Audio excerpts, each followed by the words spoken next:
I believe we're live. I think we're good. So, what's up, everybody? Another episode of the Union of the Unwanted. As you guys know, we do this every other Monday, typically live streamed on our YouTube channel for the time being. And Top Lobster is joining us right now. So, I'll give him a second. Top Lobster. But yeah, I'll let the listeners know every other Monday we live stream this on YouTube. And then what we do is typically soon after the show is available on all the audio platforms. So you make sure to subscribe to us on iTunes, Spotify, all those spots. At the time, we are on YouTube, but chances are we are getting strikes from time to time. And also my own personal channel, the Ripple Effect Podcast, is now getting strikes from time to time for the weirdest things too, like talking about silver and not about the vaccine, which is weird.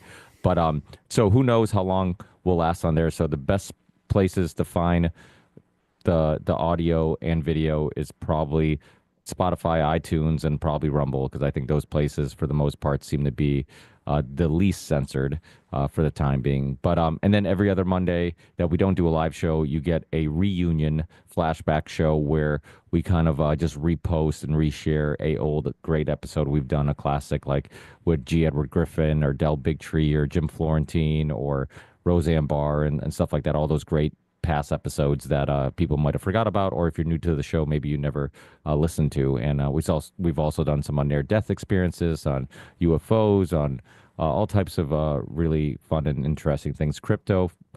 So that's it, guys. And then I think that's the business. You can find all that at theunionoftheunwanted.com. And then we got, actually, I was going to say something. We don't have any new faces. I think all you guys have been on the show at some point. And I lost Top Lobster for a second. But hey, have you guys heard about the European blackout that just happened? Yeah, it was Yeah. a big story in the beginning of the day, and initially they said it was from a weather outage. Obviously, now it seems like they're going to play up this cyber attack thing. Um, for years I've been saying that there's no reason for any type of critical infrastructure in any type of society to be online. Uh, the fact that they've been hyping this up, and when I say they, World Economic Forum, the DoD, cybersecurity firms, intelligence agencies, for really well over a decade now. And now it's happened in the very place where they probably have the most control over the power grid already, policy wise, aka Europe, is extremely suspicious to me. And obviously is something that we need to look at. But I hope this encourages people not to fall for, oh, we need the government to do something. No, we need to restrict the government from doing anything in regards to streamlining the process of leaving this infrastructure online. My guess would be that most of the utilities are already nationalized in much of Europe. So getting the government out of the way is going to be a major challenge. This actually reminds me of the Butler attack on Trump, where it's like the Secret Service is so incompetent, like that you can't differentiate between incompetence and malice.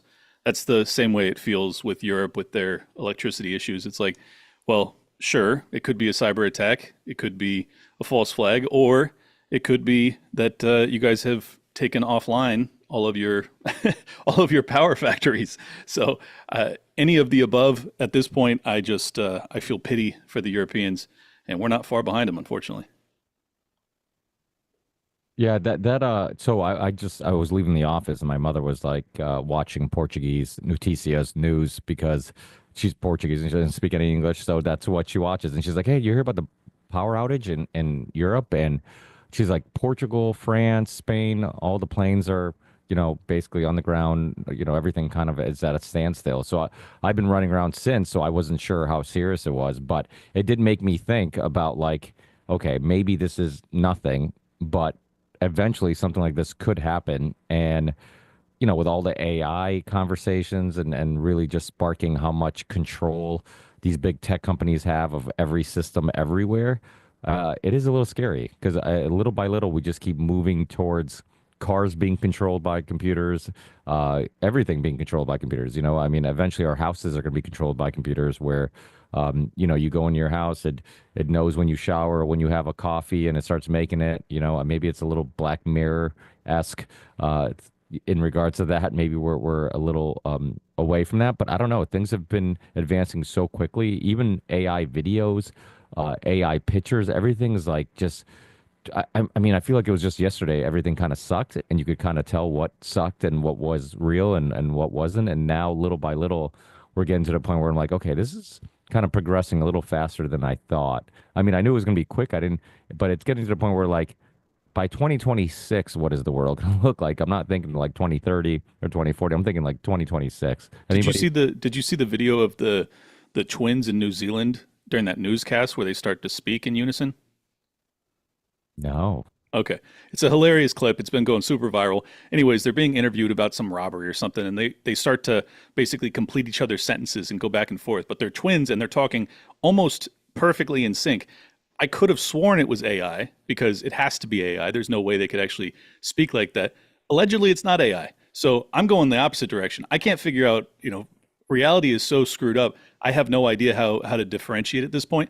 And I think it's only going to get worse from here. Like there was another one where the attack in, I think it was Pakistan, or maybe it was India, but there's a guy on a zip line today that's going super viral. And as he's got this, GoPro stick that he's holding up and he's smiling all big, and there's people just dropping dead behind him left and right because they're getting gunned down. And I'm like, there's no way this is real. But I think it is. So at this point, it's impossible to differentiate. Can I ask you guys a question real quick?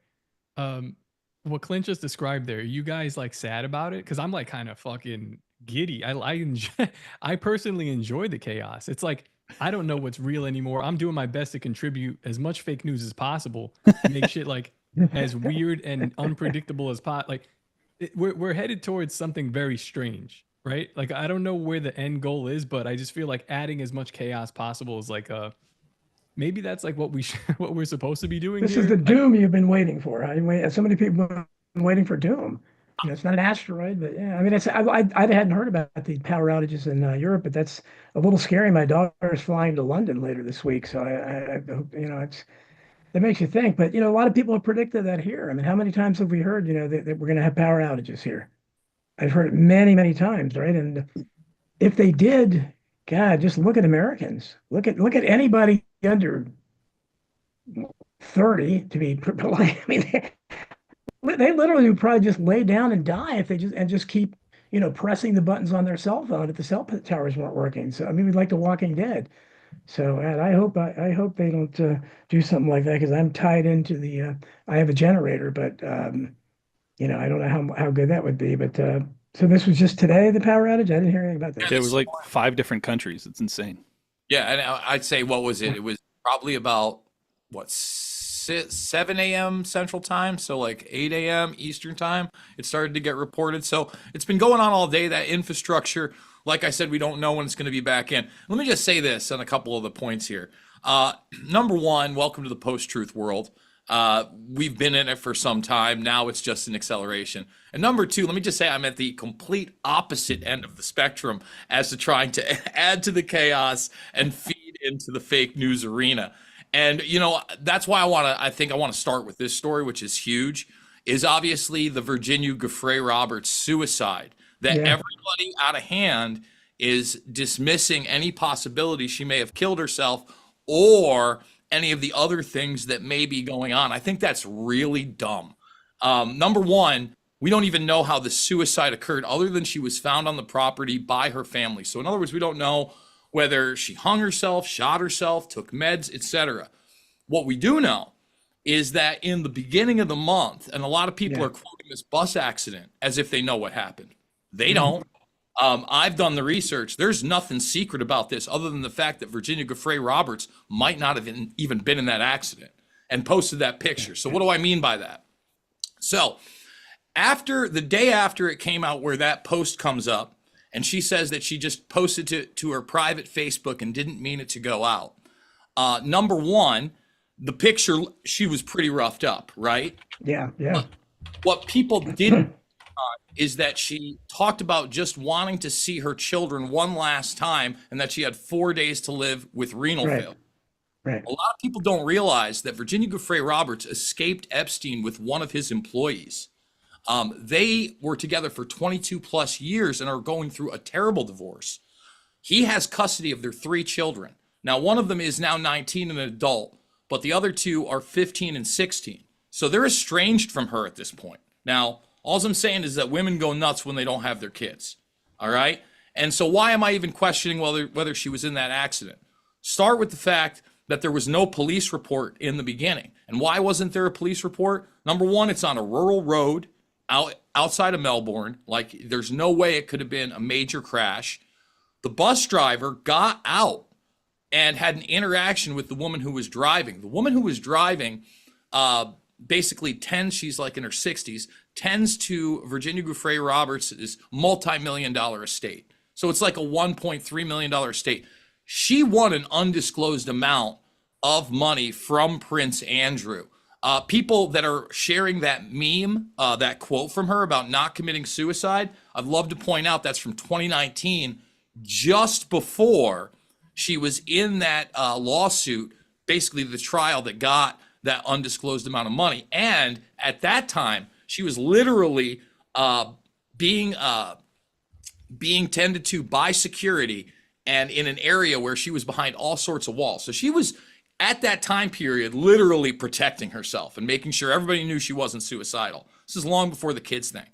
So let's throw in the domestic abuse, that she doesn't have the kid, that she might not even be at that accident. So why do I think that? That guy has no recollection that there was any woman in the passenger seat that Virginia supposedly was. And then there was no police report because it was under $2,000 in damage and it was just a taillight. There's no damage to the car. You can actually see the car after the fact. All this is online. Daily Mail's done stories on it, even with the woman. Now, even weirder is if you get in a fender bender like that, do you pick up all the pieces of your broken taillight and keep them? So she did. She kept them.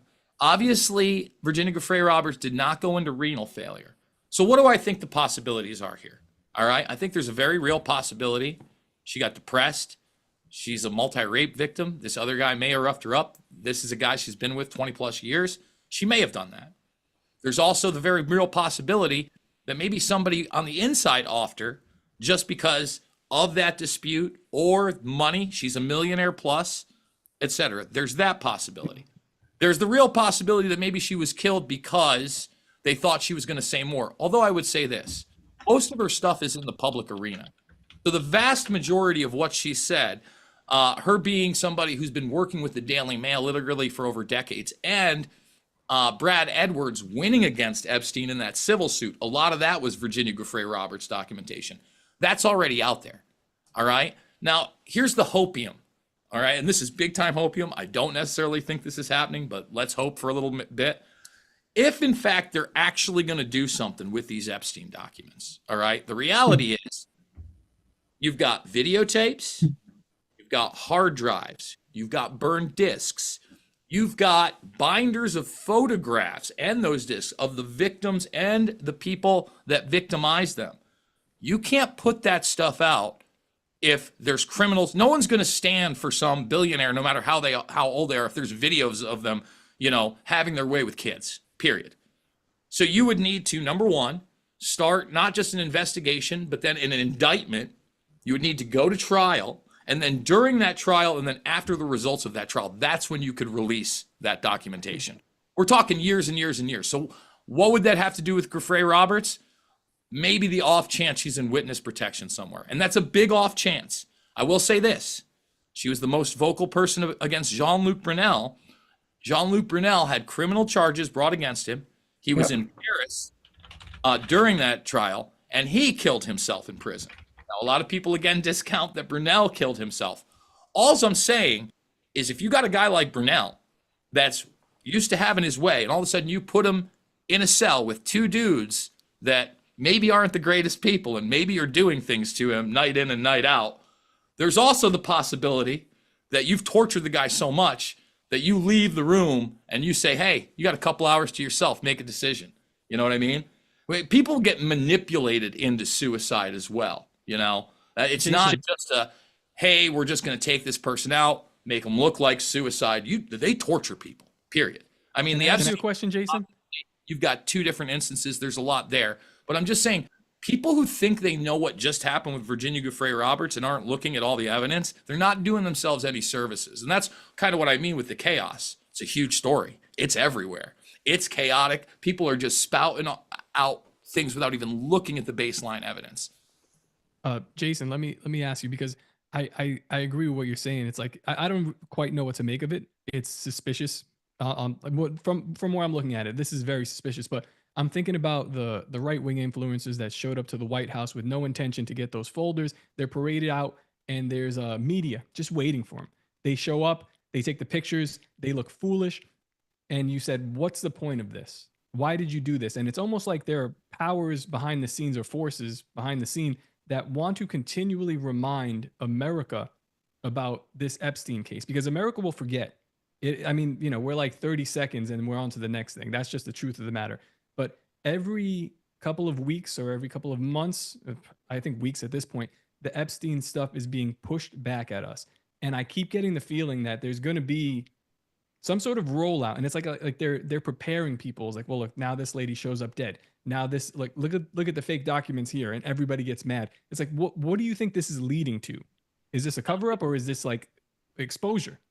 I don't know, man. Listen, I am not one of those guys that does not think there's any difference between administrations, right? I think there are subtle differences.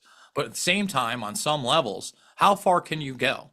We just supposedly got all the JFK documents. Obviously, there's some stuff lacking there. I've pointed out, for instance, that the Warren C. DeBrew initial investigation into the JFK assassination, that is 800 pages long and documented by the FBI, was not released.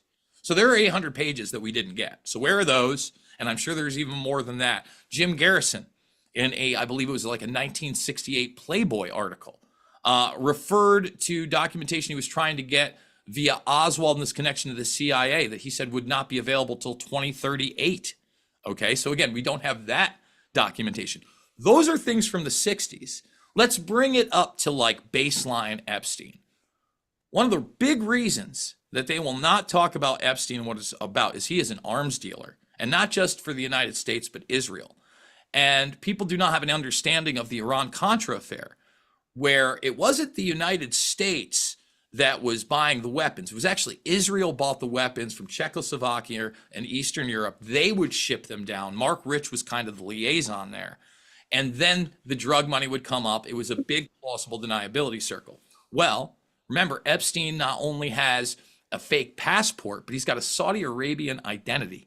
He's mentored by a guy named Adnan Khashoggi, who's balls deep in Iran-Contra and has his own harem of women. In fact, that's really where he starts this whole network. And by the way, we have a bunch of names. So it's like we don't need more names for the investigation. We have Leslie Groff, Sarah Kellen, Nadia Marcinkova, Sarah Ransom. I keep going. Those aren't even victims. Those are literally people that got the sweetheart deal in Palm Beach. When we talk about the Israeli angle, I keep emphasizing this clip, and I'll keep playing it until people pick up on it. The one time Louis Black, who was a comedian, met Epstein at his New York home. Epstein took him aside. He had a big whiteboard. He goes, "Do you know what this is?" Obviously, Black didn't. He goes, "These are defense plans that I was discussing with the Israeli defense minister and their weapons systems." Prince Andrew was the UK's arms dealer. He was involved in all sorts of arms bribery scandals. That's why him and Epstein were so close. So forget about the bribery. Forget about the underage girls. The arms industry is a multi-billion-dollar industry of death. And the last thing, and there's a ton more with Epstein because, again, he's a liaison. He's a transhumanist. He's compromising politicians. He's behind the Clinton Foundation. He's Council on Foreign Relations. He's Trilateral Commission. He's wearing a lot of these hats. But at the end of the day, he's wearing the hat of literally a death minister and a child rapist. And there are many people that also wear those hats that were associated with him in some steps. So I'm not holding my breath, brother. I don't know what they're actually going to be able to do. And the other thing is, a lot of these girls grow up. So in other words, he wasn't just distributing teenage girls. When I talked about like Sarah Kellen and all these people, they get married off to millionaires, billionaires in many cases. They're happy with their spot in the world, or at least happy enough not to come forward and not to want to be involved in the process of prosecuting those they were pimped to. for Right. literal, years and years and years. But I'm gonna leave it there and let anybody else jump in. Well, Yeah, I, Jason, it's good to see you again, by the way. And you're always interesting. Obviously well informed. I just wrote a Substack article about Virginia Jeffrey, and you obviously know what you're talking about. But there's it wasn't just Virginia Jeffrey that ended up dead. And as you mentioned, the bus accident, I think, is very crucial here because we don't know what happened there. As you said, she posted an odd selfie. I mean, because she, to be honest with you, she might have been dead in it. She looked kind of like a corpse, and her face was really beaten up. She had a little monitor on her chest that it might have been kidneys. I don't know because she was claiming that, but very odd picture. Who posted it? Who took a picture of it? I don't think she could have posted it herself. And that was the beginning of the month. 4 days later, that went away. They said she was crazy and everything. And then she winds up dead. As Jason said, we don't have uh, any details on how it was done. But Virginia wasn't the only one to end up dead. There was a woman, and it looks like Jason's not here, but he probably knows her name. It just escapes me now, but I've written about it. And she was another one of Epstein's girls, and she had five. She went on to have a life. She had 5 kids. She wound up dying of a supposed overdose. I'm sure Jason probably knows who this is, in a hotel room. And she was naked with 5 kids and her husband in a hotel room, and they claimed she took an overdose. And her mother vehemently denied this. Again, this is one of Epstein's girls. Another one was found dead under suspicious circumstances in a hotel. And I can't find it anymore, but I remember hearing about one that fell out of a window. So there's a lot there, but you're exactly right. The bus crash or whatever is crucial because we don't know what happened there. Why did say she had 4 days to live? And then it went off. But I wrote what I wrote about it, and the Epstein thing is because we know that what was it? A lot of evidence, hard drives and videos and things like that were found in his safe. I think at 2 different places. He had a state in New York and I think in Miami Beach as well. Lost. That's that's JFK assassination stuff. When they say what happened, well, they were lost. How do you lose that? I mean, well, they lost the original moon landing tapes. So I guess they can lose anything. But I mean, how do you do that? So this is the problem that, and it's going to go away. She's going to fade away, should be forgotten. And people, like I wrote in my article, nobody thinks, and it's possible, like Jay said, she could have killed herself. But if so, somebody pushed her off that ledge. It was her experiences that did this, and maybe she felt so desperate, especially if her family turned against her, which happens. Have in a lot of these cases, whistleblowers and things like that, the family, because it causes such an uproar in the family. You can understand it. And you were talking about Jim Garrison, Jason, and I became good friends with Dean Andrews III, who's the son of the beatnik lawyer that was played by John Candy in the movie. And he's told me many times about what it did to their family just being involved in that. And that, when you're in these circumstances where the public, people are calling you and people maybe making fun of you at school if your father is involved or your mother's involved. So who knows what happens with, Virginia Jeffrey's kids, who knows what they went through. So they may have grown to resent her. And I assume the money that she got should have helped a little bit, maybe. But as I said, I hope she did get as much money as they say, and I hope they lead a good life. But I hope they don't forget their mother because whatever happened, she was because as recently as last October, right before the election, because I believe she had become a real Trump supporter. So for those that say Trump was, and she very vehemently said, I never saw Trump do anything. He didn't flirt with me. He didn't have sex with any of the girls.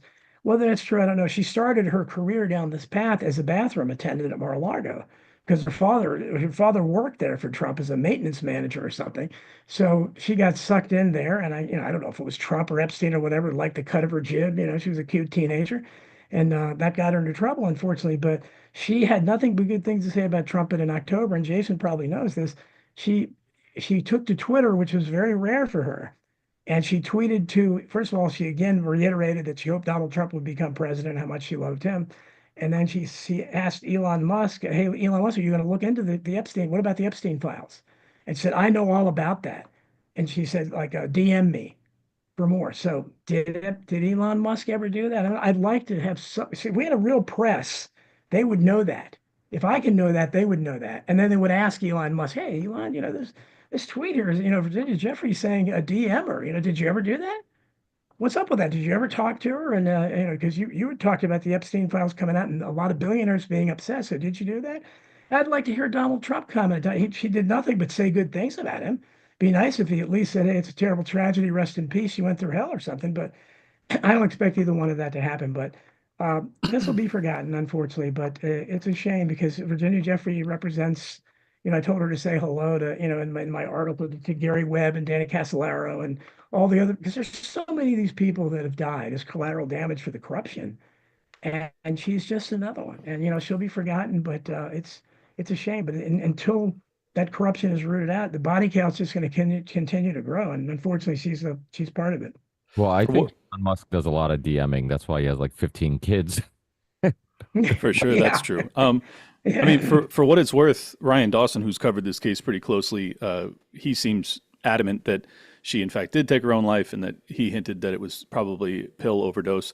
But I will say, if it's true that they had those tapes or DVDs or whatever they were, hard drives that had all of the evidence of these rich and powerful people that were caught up in engaging in these criminal activities, it would make sense that if those tapes have already been obliterated somehow through a mole or just using the FBI because you control the FBI, I don't know how they got rid of those. But if you believe that those tapes existed, well then Giuffre would be the type of person that could be a eyewitness to corroborate that, yes, in fact, I know that Epstein was doing XYZ, and these are where the tapes would have been, and this is where the cameras might have been. Like, she would have had additional details that would provide a real threat to these very influential, powerful people, and they would want her gone. So there's a lot of reason to believe that she would have been taken out. There's also a lot of reason to believe that she would have wanted to fake her own death if she is preparing to testify. So I think at this point, it's kind of a wait and see. Obviously, I hope, as unlikely as it is, that she's still alive and that this is a long con to basically allow for her to testify against these people. That sounds like pure hopium. I realize Like that sounds like pure trust the plan nonsense. Yeah. But you never know. So we'll see. I'd like to get James, for some of you guys who don't know, this is actually his first time on the Union of the Unwanted, but somebody I've been friends with for a very long time. Somebody who's an OG in the community. I know he's modest, so he won't say that he is, but he is an OG in the community. James Evan Pilato. Clap it up for James Evan Pilato. Thank you so much, my dear friend, for showing up. I really appreciate it. For you guys who maybe aren't familiar with his work, he's been doing Media Monarchy forever. He was one of the first guests on the Ripple Effect podcast. Him and his wingman James Corbett were both very nice enough, humble enough to come on the Ripple Effect podcast before I had a real platform or audience. And I've been doing amazing work since. One of my go-to shows is New World Next Week. It's still one of my favorite shows. I watch it every week. If you guys don't, you should. It's a great way of just keeping up with some current events and getting two people with tons of wisdom's take on what's going on in the world. So James, thanks for joining us. Thanks, man. Thanks for having me. I super appreciate it. Hopefully coming in clear, all right. Man, the picture of Virginia, to me, the initial first thing almost looks like a special effects. Like, it does look like a makeup kind of fakey thing, which then would lead me to go, oh, maybe it is the witness protection or faking the death.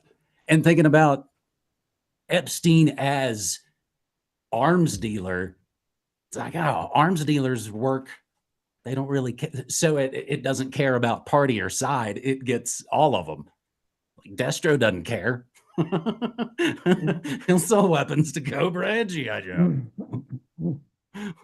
Yeah, he doesn't care. And I mean, it's also not as if there's one side of the aisle that's prone to sexual blackmail either. So either of those two sides would have been to the benefit of both sides of the aisle politically. And I think that's evident based off of his flight logs, that you've got people bipartisan that are participating in these activities. So that's what makes it so hard to get justice, is because if it was purely a one side or the other, well, then the other side would sink the other side because they want to burn them, but they can't. They don't want to burn themselves. So everybody's lying to cover it up. It's a terrible situation to be in. I won. Yeah. It's like, why don't you play like to win the game? Why won't they say it? And Top Lobster wondered, like you said, are they going to roll things out? And I'm almost like, maybe they're going to just, is this the roll up? it of feels a lot of it. it feels like a demoralization campaign more than anything. Like, because you're constantly getting this tease, right? It's like this, yeah, you're putting it in, you're taking it out. Hey, Sam, what's up? And it's like, again, I'm not trying to be like trust the plan or be optimistic about this. As I said when I popped on here, I'm enjoying the chaos because it's pure chaos. And if I'm not laughing at this, I'll go completely crazy because they're constantly floating. They're just dangling the carrot in front of your face. And I'm like, I don't know. Are we going to get justice? Like Clint just used the word justice, and I kind of like laughed. I don't even really know what that means. Like put him in jail. Like what is that? It's an episode of Texas Ranger Walker. Being named after Clint Eastwood, I can tell you what justice looks like. At least the justice I would like to see. I mean, I just want to emphasize the fact that, we're sitting here and we're talking about the Epstein case, and we're talking about, first of all, there is no doubt, Clint, that, I mean, you can see, and I mean, I'll show you just some of the stuff. I mean, this is what they raided. This is the safe. That's where the videos and photographs were, other than the ones that were on the hard drives that you can see right here and that were burned on these discs. And there's also a long line of binders, okay, where they blacked out the sides because they didn't want you to see the label of the binders. And those binders both had photographs and discs in them. I will say this, again, just it's magic. Yes, stuff from that raid went missing, which is ridiculous. But, let me say this. We had the Weiner laptop. Everybody knew about the Weiner laptop. But everyone loves a Weiner laptop. I love 5 Weiner laptops all up in my face, Sam. I'm on a watch list because of Weiner laptops. Whoa, easy. A lot of people realize that Anthony Weiner never went to jail because of any of the information on that laptop. He did go to the resort prison for like, what was it? I think he got sentenced to 15 months. He did like 12 or 13. But the only reason that he went there is one of his victims, a 15-year-old girl, actually kept the Skype conversations and photographs and video conversations between him and her. Those were all on his laptop. Whatever happened to that? There was talk, obviously, of the Clinton administration because he was married to Huma Abedin. Huma Abedin was Hillary Clinton's right-hand woman and had access to that laptop, and apparently all the passwords were there. So we're talking about all that Clinton information, real Clinton information, not frazzle drip nonsense and chaos, right? So they had all of this stuff. They didn't do any of it. And you had the New York field office that first got it, saying there was a bunch of sexual abuse of children on it. The FBI goes there. Including by Hillary Clinton, supposedly. I had Nate Kane on my broadcast, who is one of the FBI whistleblowers that has talked. He's basically a forensics guy. He contracts out. His superior is the one that sent the FBI in, okay, with their laptop. And basically that has different forensic tools. If anybody knows that you can take a hard drive and it's not completely wiped with like BleachBit or something, you can get stuff. They have even better tools. Now, let me just say, I don't believe BleachBit's going to help you if the feds get involved, just saying. And not only did they lose Weiner's laptop, Nate Kane's superior got in trouble because that laptop went missing. So the forensic FBI laptop that was utilized that never should have been out of any chain of custody is also missing. Let's talk Hunter Biden. Well before we had the dossier that came out with all the intel experts, Bill Barr, nobody's best friend, had access to that. They knew what was on that laptop. Literally 10 months before it even got into the press. Anybody go to jail for that? Oh, that's right. Bill Barr was Central Intelligence Agency before he even got his law degree. Then he becomes a lawyer. He becomes the youngest attorney general under the first Bush administration, decides to get into the private sector. He happens to work for a firm named Kirkland and Ellis, who represents Epstein. And while he's an attorney general the second time around, has to actually state that he might have to recuse himself from everything Epstein because he, in fact, worked for that law firm. All right. And let's not forget that Bill Barr is also named as the fixer via Iran-Contra and the Mena, Arkansas incident, where he has an alias and he is supposedly a very bad person. I mean, that high up in the Central Intelligence Agency, that high up in the first Bush administration, he covered up all sorts of crimes on not only the Hunter Biden laptop, but everything to do with our election in 2020 that was stolen in front of our eyes, ran interference there. Yep. So, I He mean, didn't drain the swamp, did he? And His father, remember, his father brought Epstein into the picture. He's hired as a math teacher. And then he became a billionaire somehow. supposedly his dad brought him into the Dalton school. I've heard, again, there are debunkers that say that didn't happen. It's almost irrelevant, again, because there's a direct correlation between Bill Barr and Epstein, literally, in law services. But you look at that guy, and he's literally spook central. He's not going to jail, guys.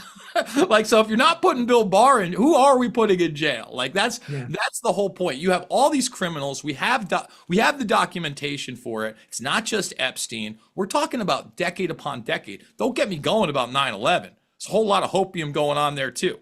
I mean, that's where I cut my teeth. So in reality, do we need justice and accountability for those things? Yeah, if we want to restore a constitutional republic. If we don't, we can just travel down this post-truth world that edges us closer and closer to total authoritarianism with each individual crisis that we get sold on. Absolutely. Well, that's a good. And I'm sorry, but you're right that until people are held accountable for these things, nothing's ever going to change. We're not going to accept it. As you mentioned, Bill Barr. There's so many people. The Hunter, but the Anthony Weiner laptop. What happened with that? Supposedly Hillary Clinton does something to a little kid on that. I mean, I can't. Who knows? And Hunter Biden laptop originally, when that first came out, there was talk that Hunter was raping a 10-year-old Chinese girl, and it was filmed on the laptop. And he also had his scantily clad then 14-year-old niece walking around half naked on the laptop. I don't know what happened to that. The only pictures ever released were, him with a crack pipe in his mouth in the bathtub, and they talk about him consorting with prostitutes. That's a whole different ballgame than that. But again, this is the problem, that these people don't get called into account. Just like the Doge thing, when we were finally having an audit or something. Well, what good does that do if nothing? All the dead people that were being paid Social Security to, supposedly. It's not hard to figure out. Well, they went to an address, they went to a bank account. You mean to tell me they can't figure out to ask the people, hey, how have you been getting Social Security payments for a guy that died in 1799 or whatever? How did you do this? They lock up cartel members every day with financial crimes like that. They could easily investigate, prosecute, and incarcerate all of these people if they wanted to. They don't want to. I don't know if they can. I don't know if they can anymore. I think we're at this chaotic moment where it doesn't matter. Like, they cannot go after. People will flip out. Like the establishment will lose it. I mean, look at what happened. It just goes after that one judge, and everybody's freaking out about it. I just think that he can't. I don't know if.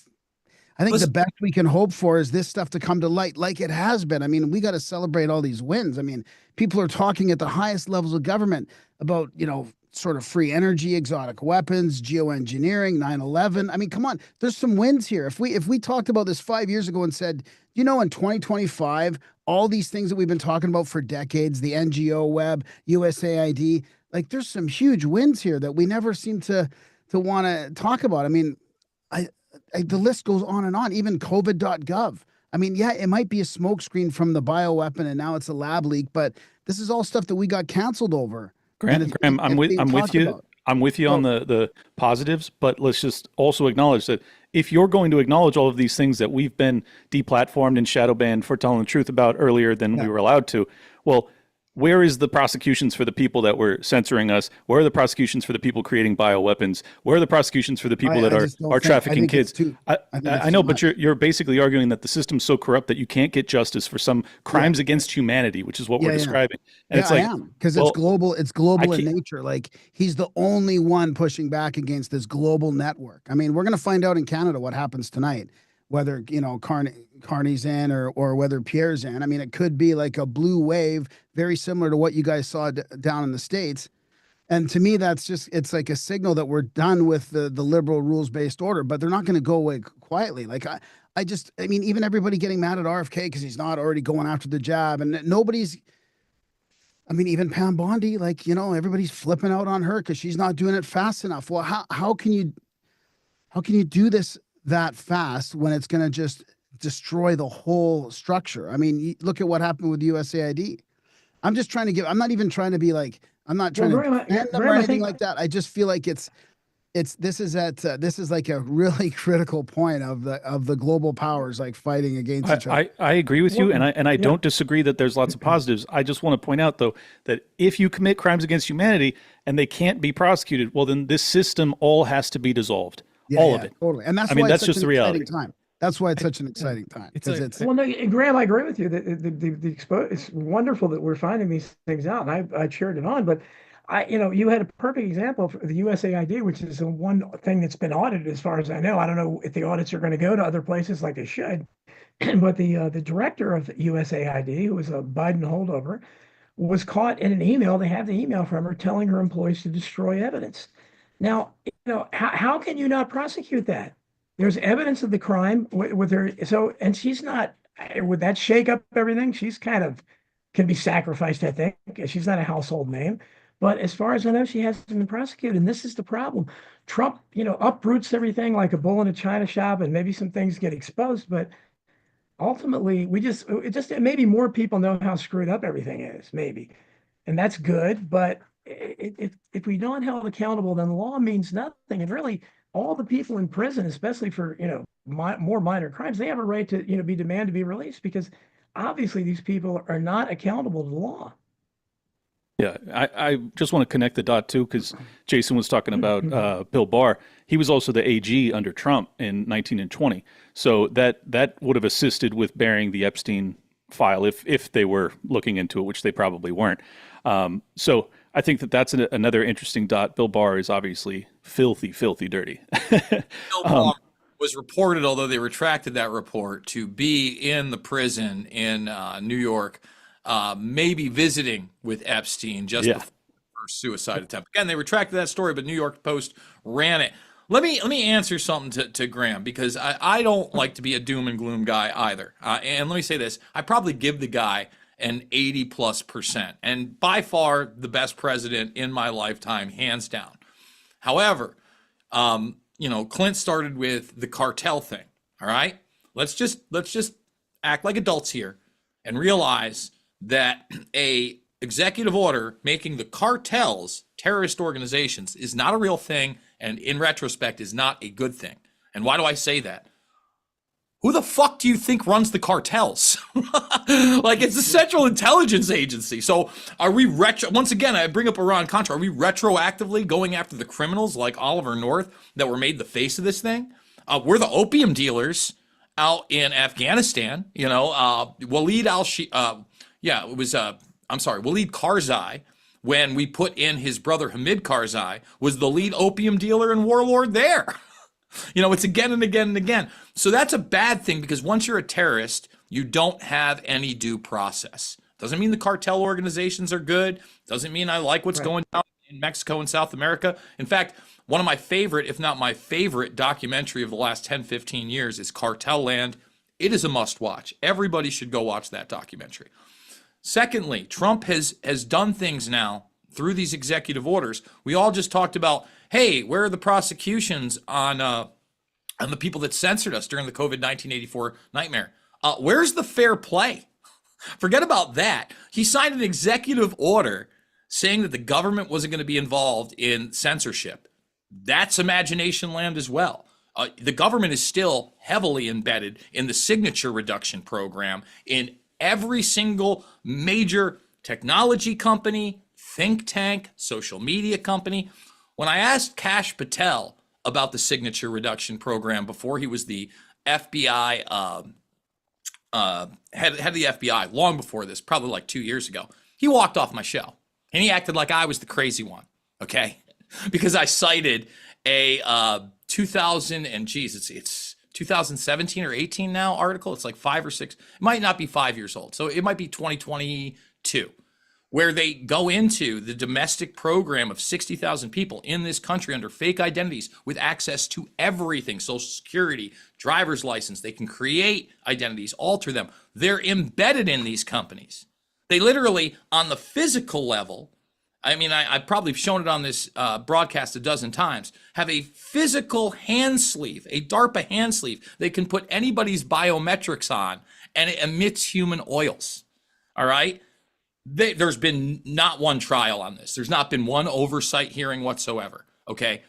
I have to pay now $80+ to get censored on X and have my reach throttled just so I can live stream on it. Just so I can post a video more than 2 minutes and 20 seconds. YouTube, which again has never been a private company. First of all, Google began with DARPA and NASA starting the National Library Initiative contest. DARPA then gave Larry Page and Sergey Brin their algorithm for search. They win that contest. The National Library Initiative was to digitize all of the Earth's information. So every book out there, blah, blah, blah, blah. Then it gets seed funded by the Central Intelligence Agency's investment firm, okay, In-Q-Tel. Tell me that's a private company. Then it openly works with the Defense Department throughout, partners with NASA on quantum computing and artificial intelligence, and claims supremacy in 2019. It has an immortality division, folks, called Calico. It is through and through a military industrial complex company, and it gets to decide whether I'm monetized or even on YouTube. They haven't fixed that problem. That's total government control. I mean, even if I've gone in with the AIs, and even Grok will tell you how corrupt it is. So listen, Google's not, a private company. X has never been a private company. Elon Musk is the #1 defense contractor out there. And if we're going to ignore the possibility that he has connections to Epstein, he's in that photo with Ghislaine Maxwell. He says it's a photo bomb. Zuckerberg claims at a Reid Hoffman party that Musk introduced him to Epstein, okay? And there were reports out there, they were never substantiated, that Epstein actually toured the SpaceX facility. And again, the SpaceX facility, we're not going to fucking Mars. We're not going to the moon. That's like retard level shit. I mean, seriously, we are weaponizing space. Starlink is the information skin. It is being utilized more than ever in Ukraine. It has the highest concentration of dishes there for the communication systems, for the Sidewinder and Ghost drones it hooks directly into. Musk got commissioned not only to launch DARPA's Blackjack program with that, but is building their new spy satellite network. All right? And so, again, all the relanding rockets and, Artemis space missions and we sent Snoopy to the moon last year, supposedly on a rocket. Came back too. I mean, we can't do people, but we can send Katy Perry 60 miles up and call that space, So look, even Amazon, there's another defense like Amazon doesn't make it if we really have capitalism. So we've got, listen, I don't want to go on a black pill rant here, but if we can't get baseline convictions and we don't have baseline rights where somebody can just decide now that I'm a terrorist because I'm a drug dealing cartel member when it's our government dealing with drugs, that's bad news brown. When we're signing executive orders on free speech and we're deporting people because they don't like Israel, that's bad news brown. All right. I mean, these are things that are slipping through that I don't think people really understand the repercussions of. Another thing he's floated that's extremely dangerous is the idea to criminalize burning the flag. I get it. I don't need to burn the flag. I don't necessarily like it. If it's my property, I can do whatever I want with it. Like, stop it. Now, if I destroy somebody else's property, that's fine. The guys also legitimized Guantanamo Bay, sending 30,000 immigrants there. Yeah. No bueno. We don't need unaccountable black sites where they've held Khalid Sheikh Mohammed and the other 9/11 defendant for 20 I agree. I think this is what they do. They get you to accept compromising your principles for people you don't like, right? They did that with the January 6ers. All these people who still watch MSNBC at that time, CNN, were okay with their constitutional rights being taken away. So they accept it. And now with these MS-13 and these illegals, now they get the right to accept it. And the right just deep throats that whole thing right out the gate. It's like unbelievable how much they're okay with your constitutional rights being thrown away. And it's just, I see it on both sides, and I get screamed at by people who loved me 2 months ago. That, and they start listening. Oh, you didn't do that. You didn't do that. Like the big one with the wife who puts the hearts over his MS-13 knuckles tattoos. You know, he didn't show up twice for court. Maybe that is okay. You had a chance to defend yourself then, and you didn't show up. That is a little murky to me. But everything else is like, this is back when the ACLU did actual work. Yep. Back when we had a simpler time, they would defend the worst of the worst. I remember Jim Norton on Opie and Anthony talking about how the ACLU has just become a pedophile defense network.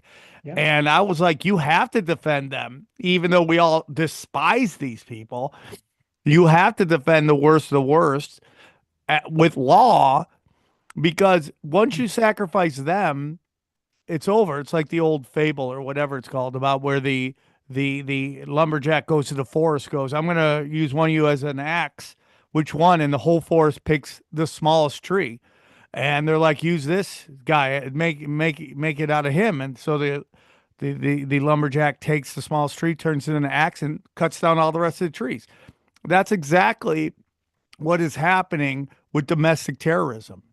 Whether they are here legally or illegally, they are within our borders. And once you sacrifice your principles on due process, you are setting it up for them to come around and use it against you. It is a classic deep state, or whatever you want to call them, playbook. It's like, once you accept COVID as a Asian disease, which they were promoting it for a while. Oh, it's just Asians get, the Asians get, I don't even care. Once you accept it as that, it becomes real to you. And now the first American gets it. The first white person gets it. The first black person gets it. Whoever it is. And now you sacrifice your principles. But here's the problem. Here's the problem, though. We've already seen the right wing learn this lesson in real time. We watched it. Patriot Act. I mean, come on. Yes, they exactly. they will acknowledge the libertarians will write on this. They'll say it 20 years too late, and then the next thing that gets rolled out, that they go, oh well, sure, we're deporting, we're putting people in indefinite detention in El Salvador, and without even a trial, and they're like, this is fine. F the illegal immigrants, and it's like, guys, do you not understand this lesson? Yes. How many times do you have to learn it? It's crazy. We've gone right from terrorists, where after 9/11, anybody named Muhammad was in danger. I worked with a guy that wanted to change his name. He's looking into it. I understood. And it's the same thing now. Anybody named Jose is possibly in danger, especially if he's got a lot of tattoos. And nobody's talked about deporting illegals more than I have. And I think Trump has dropped the ball on it. He has not deported anywhere near with what he appears to be deporting some of the wrong ones. Legal people here legally, but you can't have, his Justice Department recently said they okayed, since we have these no-knock raids and SWAT teams and everything, this is bound to happen, but they're going to do the same thing they did with terrorists. If a suspected gang member is living in a property, they don't have to have a warrant. And they recently came out to say that, and that's terrible. We have so few civil liberties as it is, but ACLU, I was a card-carrying member when I was very young, back when they cared about civil liberties.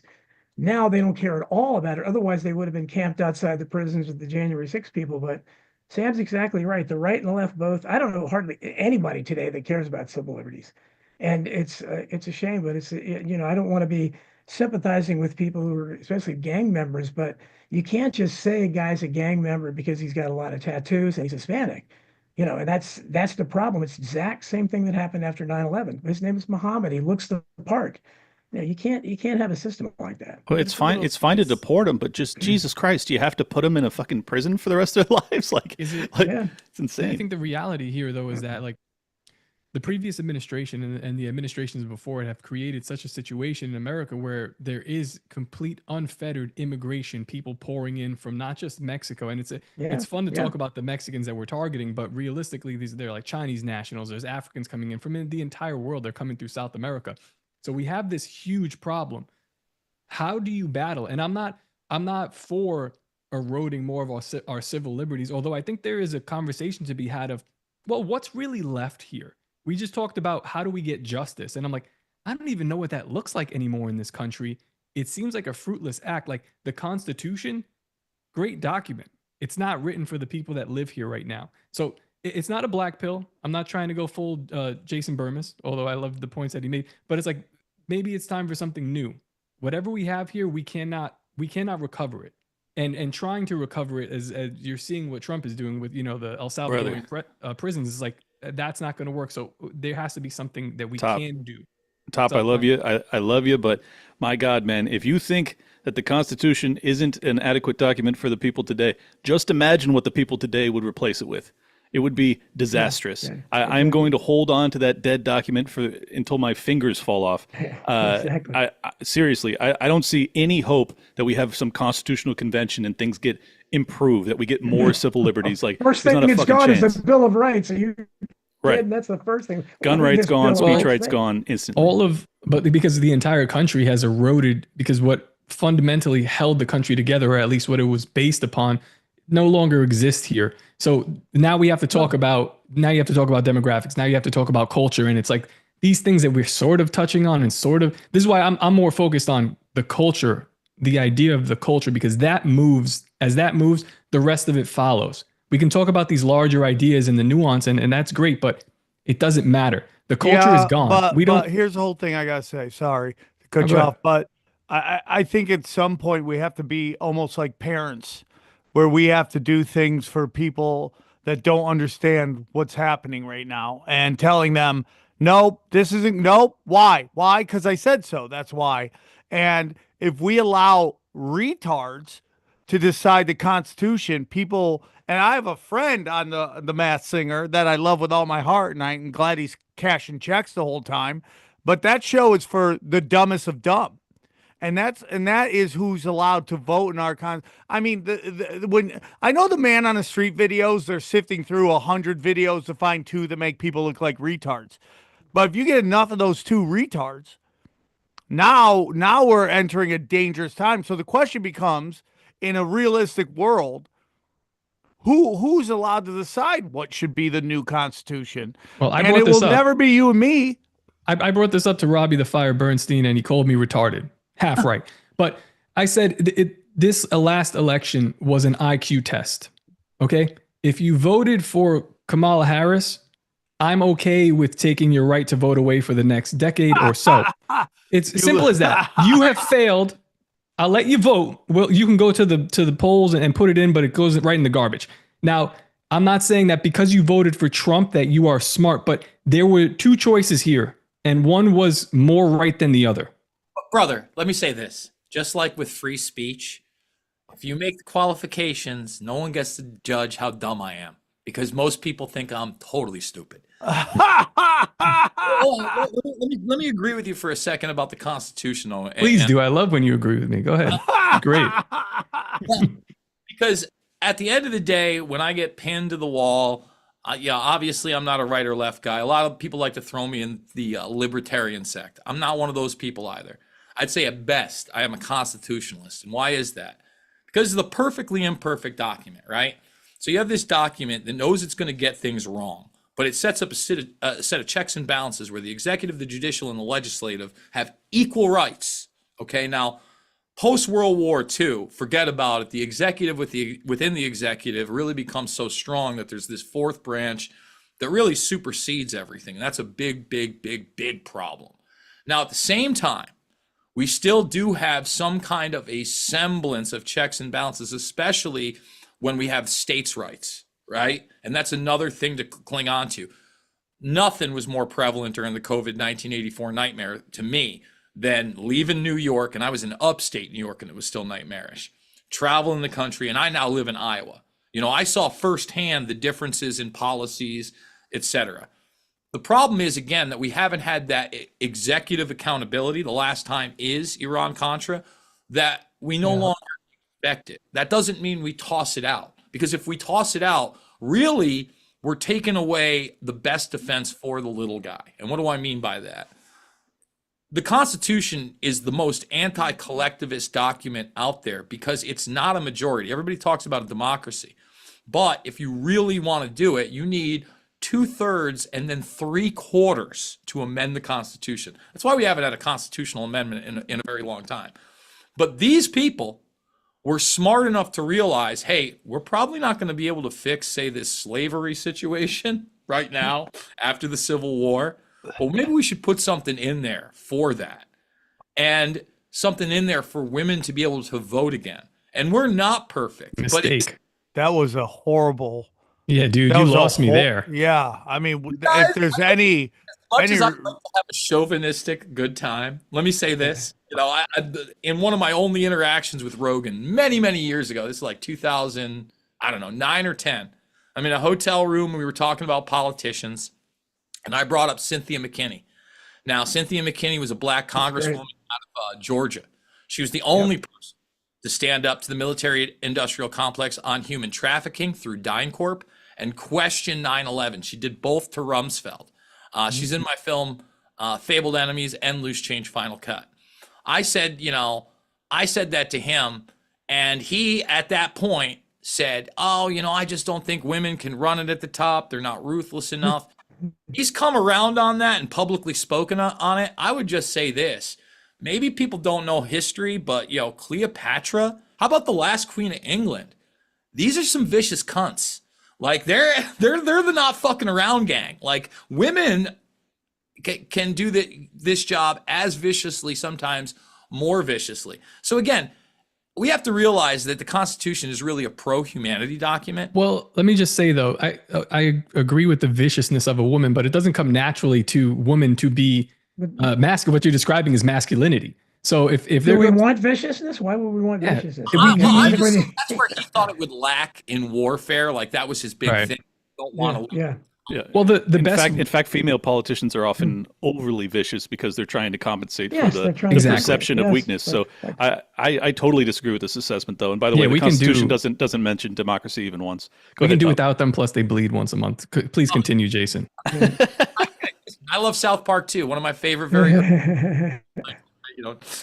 All I'm saying is, like I'm very happy to have Tulsi Gabbard in DNI right now. Is she perfect? No, but I can't name another person that I would rather have there. Can anybody else say somebody? Thomas Massey, Ron Paul. All right, Thomas Massey. Yeah, Thomas Massey would be there. I'd like to see them in Secretary of State and maybe the Department of Defense in Hegseth's spot. I'm with you. You're doing a good job at pointing out exceptions. Exceptions don't break the rule. That would be like me saying that the GOP is on my side because Thomas Massey's a Republican. It'd be like, no, obviously he's the exception to the rule. Most GOP members are scum of the earth. But it's the same as the Democrats. Balance the budget, and he wants a CR every month. There's so many things outside of, again, that's why Kentucky's great. They've got both those guys. And Kristi Noem, not perfect, but as far as being part of Homeland Security, if we're going to have Homeland Security, probably her. But there's a reason that women were allowed to vote, and it's because of Woodrow Wilson. He vehemently opposed it and then realized right after, these guys make 80% of the consumer decisions in America. They're very emotional. We can control them. Let's push this. They did. And here we are. Now you look at like female voting habits, and yes, there are a lot of good ones. My wife, she's not going to vote like, most females, but it's like 80%. If we just left it up to them, this would be an entirely blue state, blue country, and there would be no turning it around. So that's just the reality of it. How you doing, Mel K? Yeah. She just came in and we're hating women today. This is a woman bash club. I agree with you 1,000%. Oh yeah, I remember she said that. I'm not on their side. Mel's on our side. Don't even sweat it. It's sad. It's a sad generalization. You have to realize that the 19th Amendment coincides with the progressive era. The progressive era ultimately destroyed not just the country but the Constitution. It rolled out the income tax. It just destroyed everything. So yeah, but it wasn't like correlation, this in the causation. 90s. But in the 90s, women weren't like something happened terrible. Something terrible happened to women in college. Academia. Yep. And you look at that exactly, but also all these degrees on nothing, all these women's classes. I mean, look, let's just be honest. These women that are out there, you look at the numbers, it's so the far left progressive, like malignant narcissists that really just live their lives in terms of themselves. I know a lot of these people, and I'm telling you that how many would you say insane happened. I think maybe 1/3 of them are insane. What do you think, Mel? You know better than me. Well, I think a lot of them were medicated from very young, and I don't think they know enough about it. And I think probably by the time I was in 7th or 8th grade, almost everyone I knew was on drugs. I mean, they're on psych meds, and they've done studies on it that conservative women tend to report being happier than progressive women. And the truth is, there's also kind of this kind of thing where people just think I'm going to be divorced with kids or divorced and alone and have a dog and this kind of this like it's all going to work out like shit anyways. Yeah. There's a lot of people, particularly on the left and mostly on the left, that have no problem with lying to the next generation to Exactly. just Good get TV. them to get in line. And it Well, just yeah. really sucks. Well, we Always works on watched the that. sitcom. Wait, one sec. We watched that Christine Blasey Ford lie to the whole world, everyone, and all the women were supposed to believe all women after the faux Me Yes. Too movement. Let me tell you something. Real people that are honest, men, women, who cares, saw all that as manipulation on the largest scale, and the women that went along with it are the women that are still leading the way, and they're Well- leading these women to miserable lives and full of anger, and they have to go on retreats and yell at tops of mountains, and then Primal screaming therapy. That's what Quick- that's what quick this entire statistic. thing is about, right? It's like this is marketing. My main job is like I do merchandising and I'm selling and I'm like, okay, I have this product. How do I target the audience that I want? Well, these people have figured out how to target the audience that they want, the largest audience that buys the most shit. And now that, I mean, not now, but that's rolled over into politics long ago. So the manipulation, it just seems like it's much easier to, and again, manipulation might not be the right word, but persuade, to confuse, to convince the female population, and that's half of them. So it's like, they've already and got that on lock. Keep in mind too, 58% of women under 45 years old are on prescription medication. Now that's not all psychotropics, but still, I mean, it's an astronomical number that's on the pharma treadmill. And I don't think that's an accident. I think they've absolutely broken young women's minds through college, through the media, through Hollywood. And it's just been destructive. It's been destructive to civilization because they have the right to vote too. And I think culturally, whether it's right or wrong or not, but they've done studies to show as Top Lobster mentioned, that if just women voted, every state would be blue. If just men voted, every state would be red. That's a huge dichotomy, and that culturally, what a clash. Because we're not Also looking at not the having same, kids. we don't have the same interests, and not not ha- having kids. Yeah. Yeah, not having we having don't have that to children share. tends to make you more conservative. And now that they're not having kids, it's like Brian Callen used to say all the time. It's like they're gonna put that motherly instinct onto something, and it's either gonna be the child or society. So they just instantly believe in this, like, oh, trans kids and the are their lives are at risk, and you just see mothers who actually have had kids fall for it as well, and like take their children who are 5 and just Yeah. flip them all about, and goes against every single instinct you have. I mean, I can't tell you how many times my kids have said like crazy stuff, and you just go, well, that's what a 3-year-old says, that's what a 4-year-old Yeah. said, that's what a 5-year-old says. And these parents are like, oh my God, did you hear that she likes to play with Tonka trucks? Well, that means she's a boy, and we have to start treating her like a boy. And we, through society, have kind of kneecapped fathers. It's very hard for fathers Yep. to do anything because the courts are against them, culture's against them, society's against them. And Divorce courts, my God. yeah, it's just like good luck when you're like, oh, you have 50-50 in custody, and then the mom's like, he's a boy, and you're like, she's not a boy. Let her grow of it, and then the courts are like, oh, sorry, the mom wants that. They'll jail a father for that in some states in America and in Canada too. It's getting very serious. I don't think people pay attention to that, but in California, where I fled, I'm a refugee from California. I talked to a guy, I think his name was Harrison, and his son was taken away from him, and like they're now pushing laws to try and make it a prosecutable offense if you don't use the pronouns of your child, if all that shit. It's pure madness. But I don't think that any of this is an accident. I think that they want women to believe that they don't need a man, they don't need kids, because Right. in that void, what fills it?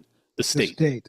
And I'm probably the only one here old enough to remember, but back in the old days, television was completely different, and so were movies. They were geared to men.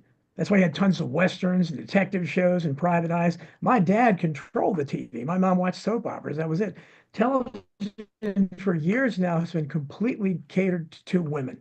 That's all it is. You can feel your testosterone level drop as you're watching one of these sitcoms or something now, because they're not meant for you.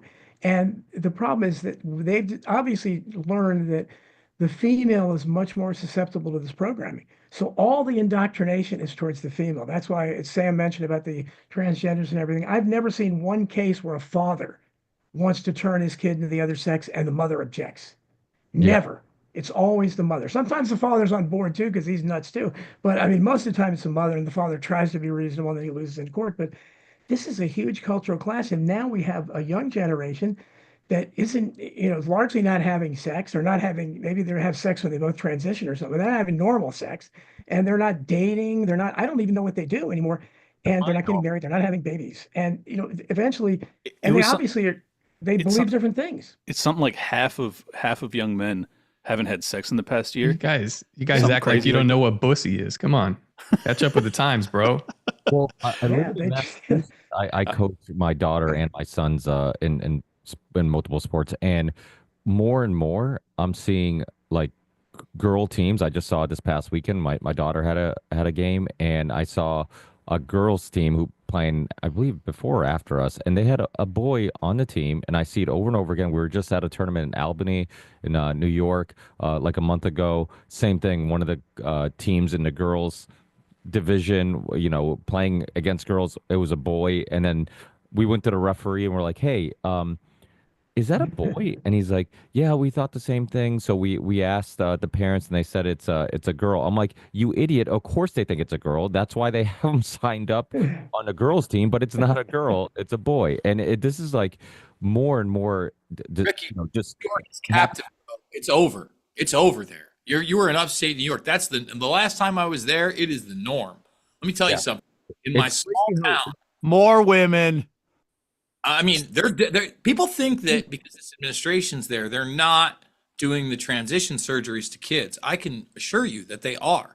So in this college town, which was on its way out prior to COVID 1984, but this was the final nail in the coffin where they destroyed the rest of the town. There's no longer as many people attending both the state school or the private college. They're down there.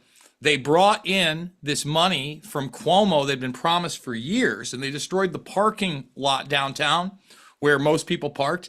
They were building houses for artisans. No, they weren't. It's heroin addicts. This town was also the first place that had the Suboxone vending machines there, okay? So let me tell you what they do at the local hospital. Their main gig is they usually have daily overdoses, up to 3 a day, but no less than 5 a week. And then they are pioneering the transgender surgeries there for children. Bolsheviks. And let me say this, when I first moved my nieces there, they had this issue with the deranged woman and her soft husband, and the boy child in a dress being referred to as a girl. Lasted about 18 months. The kid came out of it. I don't know why, but he didn't progress. He wanted to be a boy.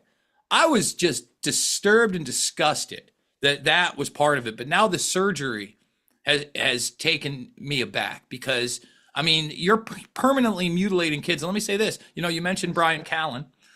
Brian was good enough to give me tickets to one of his shows after I did Conspiracy. What the hell is it called? Why can't I think of it? How dare you? I know. Conspiracy Social Club, you faggot.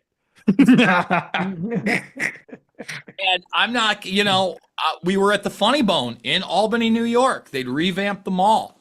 And 2 of the staff, not 1, 2 of the staff, they couldn't have been more than 25, were either transitioning or trying to transition. And you could see, the woman trying to have the beard and be a man. And it's usually that, by the way. I see more of that. I know that you saw the little boy, but I see more women transitioning into men. So, most of the stuff is lopping their breasts off. But I mean, that is just so grotesque. That's new insanity, yeah. But it's also taking hormones to assist with the transition or prevent puberty, which ultimately reduces their chance of ever being able to reproduce. It's assuming that they grow out of it and they don't ultimately get a hysterectomy or something wild like that. But I think it all plays in the depopulation agenda. And once again, this is all a product of, well, you don't have a husband, you don't have a wife, you don't have kids. What do you have? Well, might as well have an all-encompassing, all-powerful state. And I really think that the powers that be have realized that, like, yeah, if you believe in God, if you have a family, if you have kids, you probably don't really care about having an overpowerful state. I And had, yeah, I'm sorry. no, I no, had go ahead. a good friend of mine uh, kind of confide in me a story about a family member who transitioned. And they were just like, it's just like everyone's super supportive. We love them. That was great. And he had decided that he was, because he was going to go to med school at one time, just start to read all these like studies being done.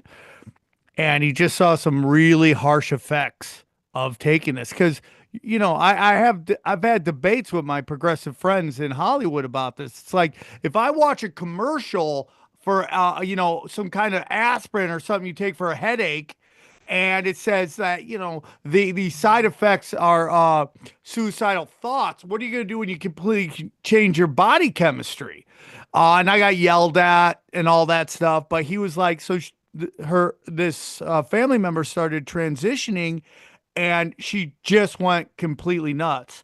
And Yeah. when she tried to look for help within the community that was accepting her and the new her, because she was part of all these Facebook groups and all that stuff. When she said she was having trouble, she needed help, they completely ostracized her. They completely froze her out, had nothing to do with her.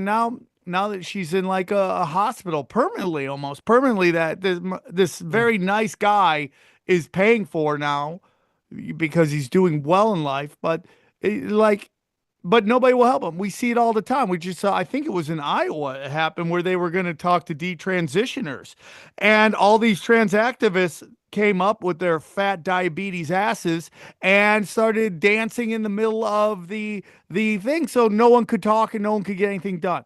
So Right. that's Yeah. what you're up against. Well, we also have to look at the entire American Psychiatric Association and America Psychological Association and even the medical schools. They have all gone super, super woke. Even if you look at the American Bar Association, and when I say woke, I'm not saying it as a put down.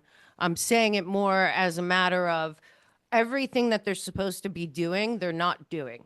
And all the things that allow for standards or any of that. And I think what's happening is that, well, I was told by a psychiatrist on my show, they're not even trying to diagnose these kids anymore.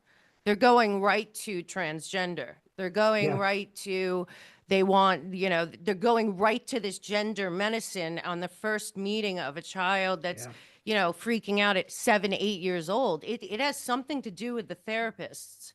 And this was all in a lot of executive orders under the last under the Biden administration, but also before that. But I am telling you, something happened to the therapists. Because when we were all kids, everyone here is probably either 10 years older, 10 years younger, or my age. You went to a therapist and you told them how you felt and all that. Well, what's happened is now you go to a therapist and they start asking you about your gender almost right away. And it's part of the entire licensing thing. They put all these anti-bias and DEI stuff in. So when a kid actually is having behavioral problems at, 9, 10, like boys do, or girls at 12, 13 years old, instead of taking them to them and seeing if they have a diagnosis that is real or even a diagnosis that isn't treatable, like sociopathy or something, they still go through a list of things. Now they're going into therapy in a lot of these schools with the first question being about gender. And I just think we have to also look at that. Yeah, I definitely agree. And I think that, I do agree there is a depopulation agenda, but, there used to be, I think there's also a big pharma agenda. These become lifelong clients, essentially. They're going to be on medication for the rest of their lives. And in 10, 20 years ago, the questions were much more geared towards getting people on, right? The kids were being put on Ritalin, Adderall, that type of thing. But the doctors were still steering them. They were asking questions that pushed them in that direction. Do you have a hard time focusing in class? Well, you may need cocaine. Right. Yeah. Right, exactly. It's only one molecule away. We call it something different, but don't worry, it'll be totally safe. You'll be totally fine. No side effects at all. Now when you're coming down off that Ritalin high, do you feel down? Well, now we have an antidepressant. Oh, once you have the antidepressant, maybe you have an anxiety disorder that we can deal with. And throw in some Ambien. You may have suicide thoughts with the antidepressant medication. But you can't There's no sleep. attention to that. Yeah. It was called Prozac Nation, right? That for a reason.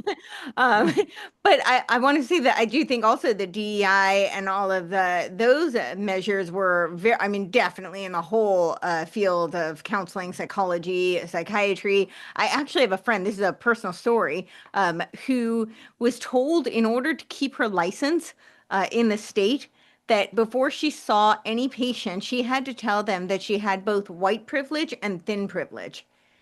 And yeah, so before she went in, like, every time she went into work and a new patient came in, that's what she had to tell them. She ended up, renouncing her license. She's like, I'm not going to keep up this. Yeah. That's insane. It's almost like it's just like the cherry on top of what is like a really deep problem. Like I read the Bible, in the book of Revelation, it says that you're going to deceive the nations through your sorcery, and sorcery is the root word for that would be pharmakia. That's like from the Greek. So when I look around at the entire nation that is sedated in some form or fashion by you name the drug, we just named off Ritalin as if it's like at least they were talking to the people. Ritalin is basically methamphetamine. What kind of portal is that opening in some little kid's brain and never closing?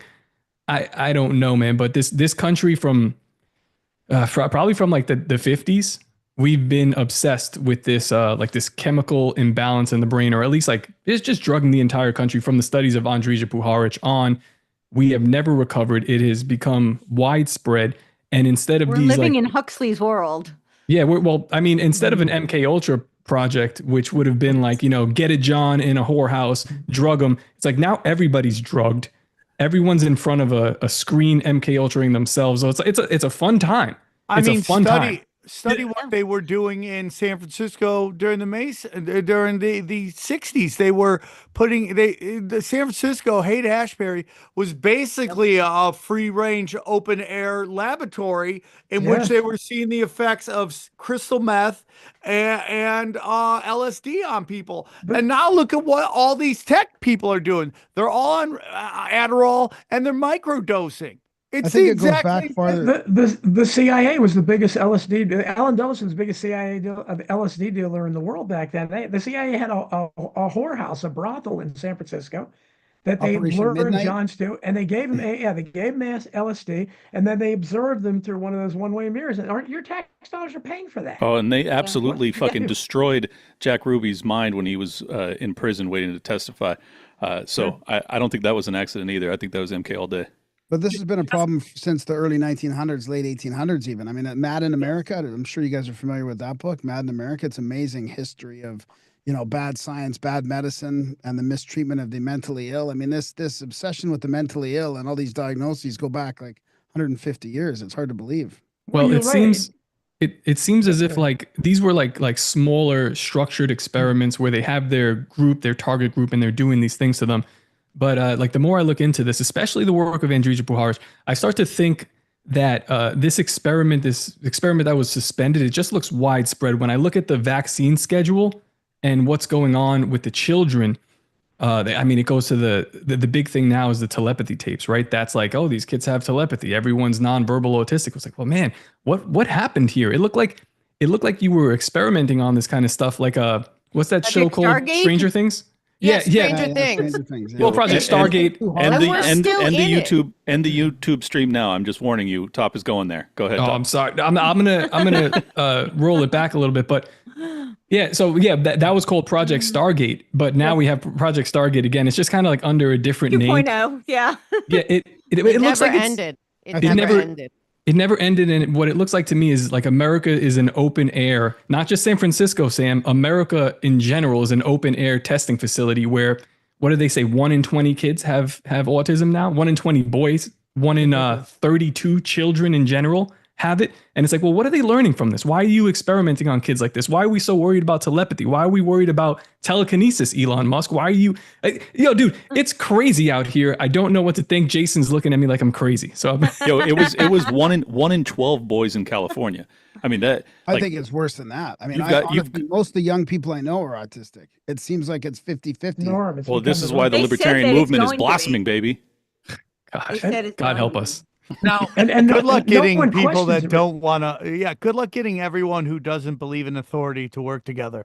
That's the whole thing. Well, with the thing is that they recognize the autism statistics have changed so much to 1 in 10,000 to 1 in 30 or whatever. And when RFK Jr. talked about that, you said he was crazy. They recognize it's a reality, but everyone just kind of shrugs. So we didn't recognize it before. What do you mean? I mean, I was alive back then. Nobody acted. I didn't see one kid ever that acted autistic. You know, I was maybe they hid them somewhere. There's just tens of millions of autists that were going undiagnosed. That's what they want you to believe. This is why I'm like, I kind of asked the question, like, well, what's left? Like, all right, we fix all these problems. You deport all the immigrants. This is a huge problem staring Americans in the face. When the data comes out, they're not even going to be able to look at it and accept it. Like, oh, my kid is this way because I've made decisions that have caused this. And whether you knew or not, it doesn't matter. You're living with the consequences. It's like, I don't know where America goes from there. I don't know if there is one. The Constitution, I don't know what that does to help people, because the whole structure, the foundation of the structure is just completely crumbled and eroded. So like, where do we go? I'll tell you where it goes. It's the same reaction to the COVID jab. You have all these psychopaths running around saying, you got to get your third, your fourth, your fifth. Otherwise, you want to kill my grandmother, blah, blah, blah, blah, blah. Then it comes out, 5 seconds later. Oh, I was wrong about everything. Did they reflect? Did they have any fucking come to Jesus moment? Did they apologize? Did they think for a second that maybe I got it wrong and maybe I need to totally change my worldview? Nothing. They didn't do anything differently. So if it comes out that, yeah, they gave all their kids autism, I don't think they'd fucking blink. That's my honest opinion. I don't think they can, right? Now they have the Arcturus project, and the chair of it is the guy who is the overhead for Operation Warp Speed, and they have in it is Star Technology, and I'm just like the names really struck me because like the Arcturians and the Star Seeds. Is this really where they're going with this mRNA stuff? But yeah, of course it's all under the guise that they're going to cure cancer, and they have AI precision medicine now, and so everybody has to line up. Life expectancy is dropping. Orwell said that the war is not meant to be won; it's meant to be continuous. And he might as well said the problems are not meant to be solved; they're meant to be continuous. They're sometimes replaced by new problems, but autism is just now it's accepted. Nobody questions, and you think you're crazy if it's the vaccines or what it's in the food. How could that be? It just is, just like cancer was unknown before 1900. If you look back, I've talked about the studies that were done on mummies in antiquity. They couldn't find any evidence of cancer. It didn't exist really.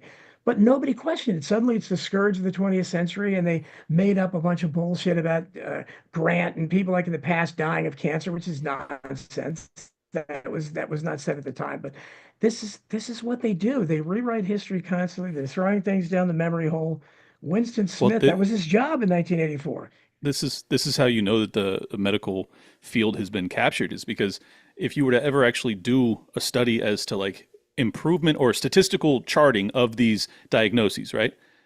What diseases are getting better? Like anxiety skyrocketing, depression skyrocketing, suicidal ideation skyrocketing, like everything skyrocketing.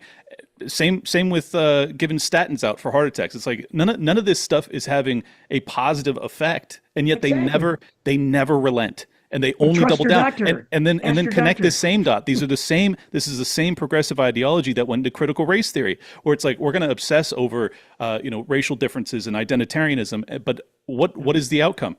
More racial differences, more identitarianism, more racism.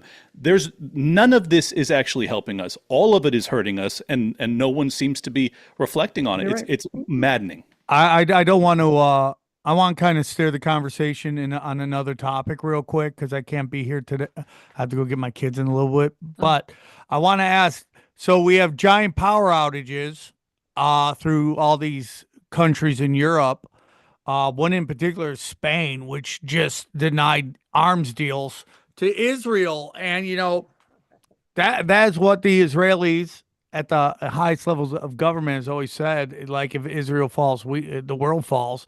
And I forget what the doctrine is, because they have so many doctrines that are all playing out right now, whether it's the Daya doctrine or the mass Hannibal and all that stuff. But what is your thoughts on that? Do you think there's any relation possibly at all between that suddenly there's all this power outages? Any thoughts? Before we talk about this topic we haven't talked about yet, and then that's a joke because we opened up with Top Lobster has to leave. First of all, I apologize for Don Jeffries. He used hard ER. It's lobster with an A. It's not Yeah, lobster. please. Oh, I'm guys. sorry, God. I guess that's No, a it's hate okay. crime. Just never do it I know again. it's not good to use the ER, the hard ER. Don, I give you the permission. You have the ER pass. He's a certified wigger, so it's fine. Yeah. But Top Lobster's got to leave, so I just want to give him a second to just plug. Oh yes, thank you. I kind of want to address Sam too. Like, I don't know, I don't know what to say about it. But if you haven't seen Sam's latest episode on, I think you did the Talmud, the guy who broke down the Talmud. Holy shit, man! What a banger! And I feel like it does relate to this as far as like the way he juxtaposed it against the Talmud against the Constitution. I feel like there's a conversation to be had here. But yeah, I got to run because my kids are yelling at me. Catch me on Twitter, Top Lobster. If you guys like what I said here and you don't think I'm a complete asshole like Steve Wilkos does, we're doing an event called Bohemian Grove. It's in Leesburg, Florida, June 20th and the 21st. Clint will be there. Sam will be there performing. Owen Benjamin will be there. Nephilim Death Squad, Tower Gang, Cult of Conspiracy. I mean, just people are just constantly coming out. We have a bunch of other secret guests too as well. So the tickets will be on sale for the general public on Friday. We already sold like a good amount of them to my Patreon members. Keep an eye out for that. Follow me and be there. We want to see you live so we could do that event will stuff. sell out. It's going to be amazing. I also do Dangerous Retards with Top and Raven, aka David. It's Dangerous Real Talk Real Dudes. So. Excuse me. Yes, that's what I meant. It's an acronym, so you're allowed to say it on YouTube. RTRD. But yeah, check us out. Thank you guys. Bye everybody. Thanks. I see you. Man, that guy's a lunatic. I love that he showed up. It's just such a funny thing. So that's my question. Do you think, because I mean, we have Klaus Schwab, and I love that story. Oh, we found him. He was committing corruption within the World Economic Forum. Well, we gotta get rid of him. Like, dude, the guy's built on corruption. That's why he's where he is. I don't know if is anybody here? 'Cause I just heard about this power outage thing, and I'm a little worried. Like I said, my daughter is supposed to fly to London, I think Thursday or Friday, so that concerns me. But what is their explanation for it? How are they even providing an explanation for five different countries losing power? Anomalous atmospheric phenomena. I mean, no, seriously. Global warming. That was a legitimate climate change. That sounds like an EMP to me. Climate change. Sounds like a solar coronal mass ejection. flare. I don't know. Yeah, solar flare, EMP, could be a lot of things. I mean, then I've also seen reports that some of the politicians are now saying that they think it may be, cyber hackers. At this point, anything's possible. The truth is, Europe is like collapsing under its own socialist weight, so it could just be the fact that their system is breaking down too. So I don't want to jump to the most fun conspiracies because it could just be that simple. I don't know though. Yeah, but they are saying that it's atmospheric, that it's some rare atmospheric phenomenon. That's the narrative anyway. But yeah, and now it's beginning to return. So finally, I think within the last hour, Portugal and Spain, I think, are starting to get power back. So we'll see. Let's see what the narrative says. But the Spaniards were siestaing anyway, so they didn't even notice. yeah, The scary part is how fragile we are. Like, even without the power outage, we now, and I'm in the prairies, and we had our system went down the other day, and I realized how fragile it is. Because everything is connected to the same system. There's no longer the house line and a different internet connection and a different cable connection. So our thing went down, and you lost communication with everybody. No texting, no TV, no anything. I mean, I could have had an AM radio, I guess, because we still had power, but we didn't have communication with anything. So it's pretty freaky how they've combined everything into these services now that are just a one-stop shop for all your outside communication. it's a grid. Yeah. It kind of reminds me of that. Well, I think some of you guys have also talked to him, Dr. Robert Epstein, and he talked about on my show, and I think on Rogan's show, and probably on some of your shows, about that time that Google like turned off the internet for a little bit just to see if they could do it. Yeah. And so, like, when all this happened, that's kind of what I thought of. And like I said, my mother was watching Portuguese news, and that's where she told me about it. She's like, "Hey, you hear what's going on in Europe?" And then I put on like American news, and they weren't talking about it. Weirdly enough, I'm just like, "What?" Like planes are down. Like the whole country is in a blackout, and not even just that country. It's Spain, France, and Portugal, and it's not making headline news. So it was kind of weird, if it was some type of CIA Mossad operation, who knows? Like, it would make sense that you got the media not to talk about it, so to not point any fingers. I mean, that kind of connects some dots a little bit. Well, that's what makes me think that it's something bigger, but it could be any number of things. That's how crazy this world is. We are in the full order out of chaos. It could literally be any number of things. It could even be us, because frankly, I think we're negotiating with ourselves in the Ukraine, and whatever's going on there is not going well. They're preparing for war in Europe. I mean, Russia's meeting with North Korea to thank them for helping them fight. I mean, crazy stuff is going on. It could be literally anyone. We're living in their movie and we're allowing it.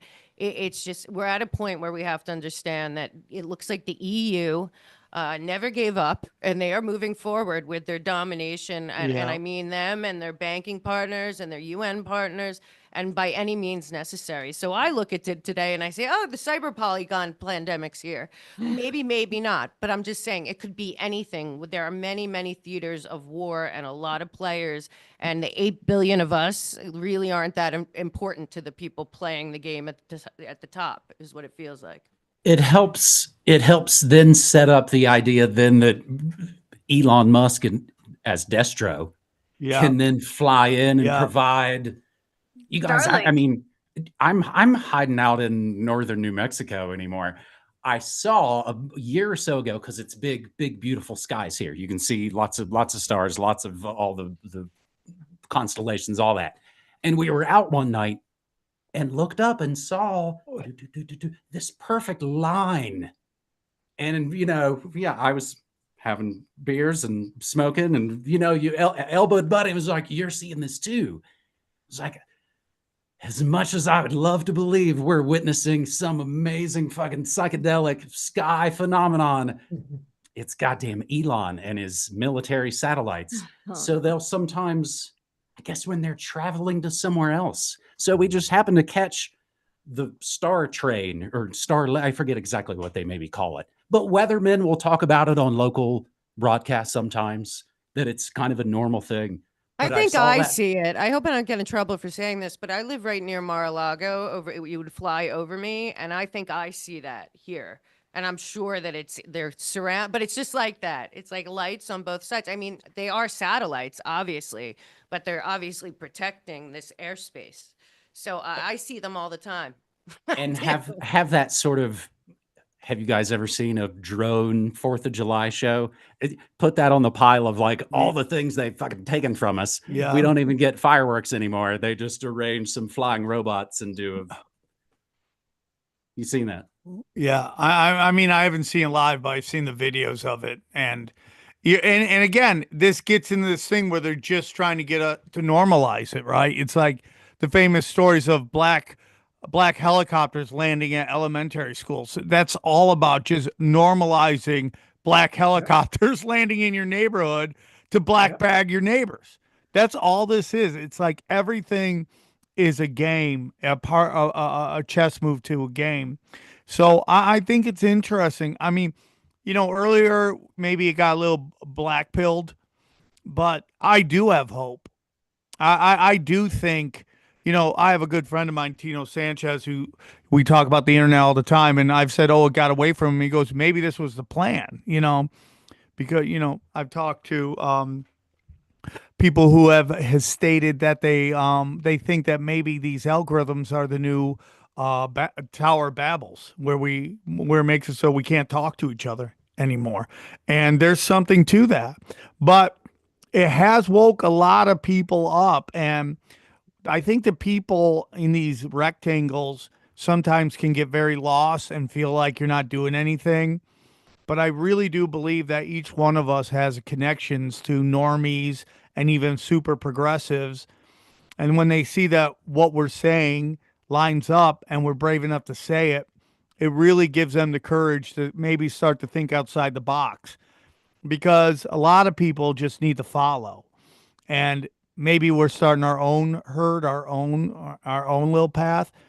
Maybe they want to look into that path. I do think you can't control. I say this all the time, like, the WEF and their plans for globalism. Okay, I got that. And yeah, they got all the money and all the military, but I mean, how many times have you tried to throw a party and it never goes according to plan? And that's a party of 20 or 30 or 40 people, or in my case, in my early birthday party, 5 people, right? But the point is that it gets really hard to control that many people.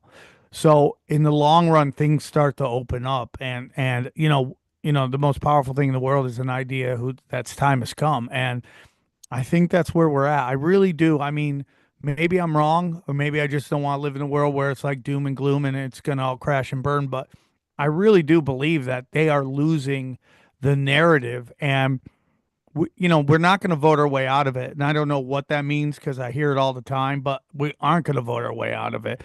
At some point, people will realize that we keep voting for the two parties that have caused all this chaos. They're never going to fix it, ever. I do believe you're going to see both sides start to get rid of the extreme on both ends of their own party, of their own side. You're going to see people starting to wake up to that and get back to people. But I do believe that we are in an awakening, like whether you believe in the Lil season, whether you believe in the Kali Yuga, all that stuff says that we are about to leave the most dense time ever, the most low vibrational time ever. And I don't know what gets more low vibrational than child sex trafficking, genocide, and just like these billionaires just robbing us blind. I've been critical of a couple things that Bill Burr said, but one of the things he's getting flack on is this Luigi Mangel, whatever, Spaghetti, whatever his name is, and all the crap he's getting for shooting that guy. But I go, when you realize that Goldman Sachs created the housing bubble crash and nobody went to jail, when you realize that Enron at one point had given California fake numbers for a contract deal and a judge upheld that contract, you start to realize that there is a predator class, an apex predator class that has rise above us, and they look like all of us. They walk amongst us. It's of no one religion. It's of all religions, because they have to wear these masks of all these Abrahamic religions around us so they can walk amongst us. Because if they really let you know what they're really into, I would like to think we would lose our minds. I'm starting to question that, but really I would like to think we lose our minds. But people are waking up to it more and more and more. And for some reason, most of the people on here are shadow banned. And there's these new content creators who figured out the game. I just watched Johnny, I want to say, what is his name? Johnny Nash, I think. I watched one of his videos last night on the Deep State, and it was done better than anything you'll see on Netflix. Had 12 million views on it. So even though we played it maybe retarded and we didn't play the game right, and we're kind of old, I'm old and stubborn, where I'm like, I want to say what I want to say, and if you're going to shadow ban me, so be it. These guys have all learned how to play the game, and the information is getting out. The information. It was on the Deep State. Let me find his name, because his content is I want to What- say what something real platform was quick, it on? Sam. I wrote a book about the first half. It's called Americans Anonymous, Taking Back America One Citizen at a Time. And almost everything you said in the first 15 minutes is exactly what my book's about. And it's really because if anyone still believes there's a left or right or Republican or Democrat, we are all on the same side. We have all equally gotten screwed one way or another. Our birthright stolen from us, our country stolen from us, everything. And right now we are at a turning point where, I think that it is way past the point of parties. It is honestly about what does every individual want for their lives, their family, their future, this country, the world. It is a time for choosing in humanity. That's what I'm saying. There's chaos everywhere. and we're like being shaken in a big giant snow globe, and it hasn't landed yet. And it's like, this is the time when I think love and togetherness I really agree with that. going back out. And this is why I based it on on Alcoholics Anonymous, because I know it, and I feel like America needs a recovery, and like, just admit we've hit the rock bottom. Our country is unmanageable, and the problem is us. There is a solution. So they wouldn't be able to normalize things if we didn't allow it. And I just think we are at a point where humanity has to be the ones that say and these algorithms, I've loved new Twitter, maybe because it's been it's treated me nicer than everybody else. I'm getting a lawyer right now to deal with the shadow ban on Instagram and Facebook, because it's just gotten out of control. But like, I'm getting fed stuff all the time, and it's like everybody on my timeline I agree with, and I think that's not good. And I'm realizing more and more that I'm just feeding into this algorithm nightmare that's just feeding me stuff that pisses me off. Yeah. And I have to another addiction I gotta it's fight. addiction to conflict and chaos. That's what my book is. I identified it as an addiction, and I lay out who are the dealers, who benefits, what part do all these different. I even go back, Courtney, to like Frankfurt School. I go through a lot of how we got here, and frankly, when everyone says, "Well, what are we going to do? Everything's so messed up." Well, what are we going to do? instead of picking sides, and anyone that's talking left and right is so full of it, GOP, all this nonsense.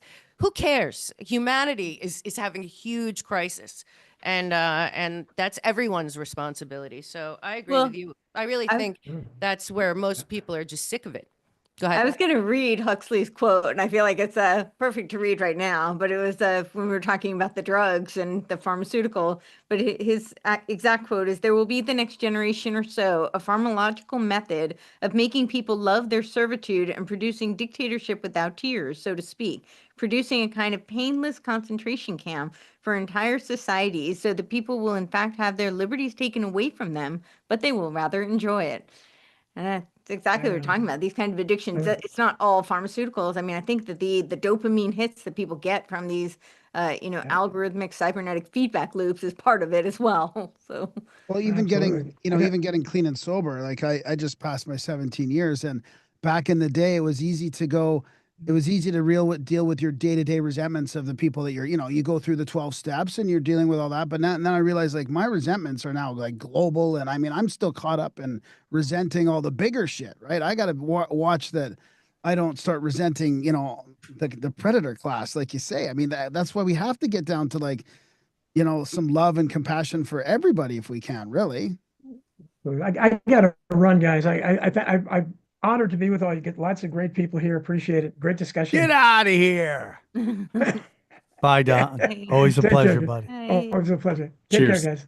Yeah, I agree with that. I agree with so much of this right now that's being said, and I think it's a very important discussion to have. And, as we see new people come into the space and then they start to get big, and then, of course, there's the bots on Twitter that call them controlled opposition, which is, exactly what many on our side, whatever side we're on, said about the left, that they eat themselves alive.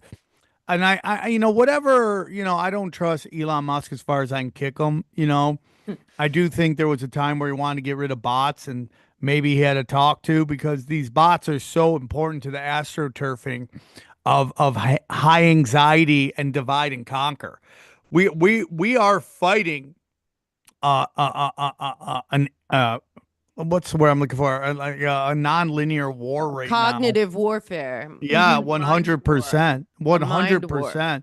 And you have to, I mean, like, I hate blocking people. I know people think that's nuts, but I hate blocking people. I do too. But if you don't have a real name or a real picture, I just assume you're a bot. And so many of these, I don't know how they do it, or they just make a gazillion accounts and they just hold on to them till they need them, till they burn through other ones, and then they just activate these ones. But it just seems they just have all these Twitter accounts, which are like from 2012, that have 40 followers, and everything's a retweet, and it's just this attempt to make it look like a real person. And they just come in and they just say the most extreme stuff on whatever you're posting, and then it's war in the comment section, and they're just jacking your loosh, man. I just see it all the time, and I get lost in it as well. I can get into it because I go in the heckler mode, and I just want to start curb stomping people. And at the end of the day, it's like I've done nothing. Now, I do believe our shows have made a dent. I do believe that we have woken some people up. And I do believe that people like us have allowed bigger shows to take more chances.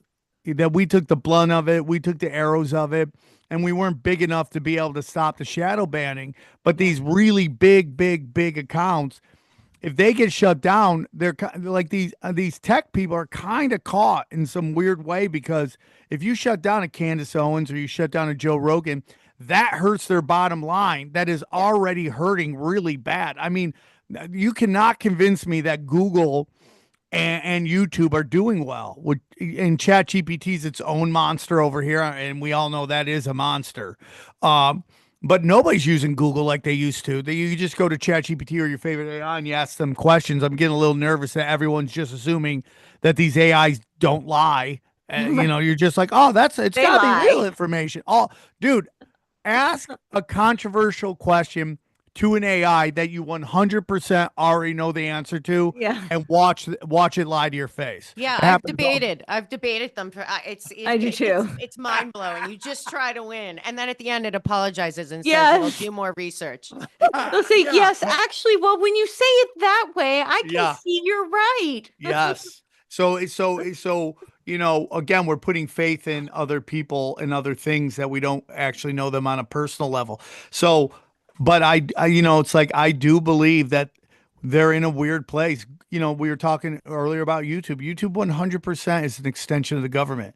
Just like Tesla, just like Amazon. Amazon is the government. Amazon is communism. Not only Google actually partnered with the UN officially in 2019. Like, they officially partnered with the UN. So they're not just the government. They're like supranational. Yeah, I'm with you on that. They're an extension of Well, and the authority. WHO. I mean, YouTube follows the WHO, right? Specifically. It's the global public-private partnership. Yeah, They're all well, they intertwined. partnered with the UN, so they're on Disgusting. board with the whole like global digital compact. I mean, that's the YouTube. Google is, because YouTube is a subsidiary of Google. So yeah, they're fully entwined with them. Yeah, I think Alphabet's doing fine though, Sam. I wouldn't be too worried about Google. I mean, I heard somebody talking about Alphabet the other day. They're like, they have something like hundreds of millions of subscriptions. they're- that they're they're working all on. right. I mean, they're doing fine. Yeah, I understand that, but I think they are their numbers the are trust, right? The trust is down. I think that's really what you're For sure. But I mean, the revenue's at like 330 billion. Yeah, the monetization is fine. They're doing. I mean, fine like, in revenue, but their when- trust is down. Yeah. Someone like Ricky, who's dangerous, right? Gets his YouTube channel back out of nowhere. To me, is a sign that that they see that things are changing.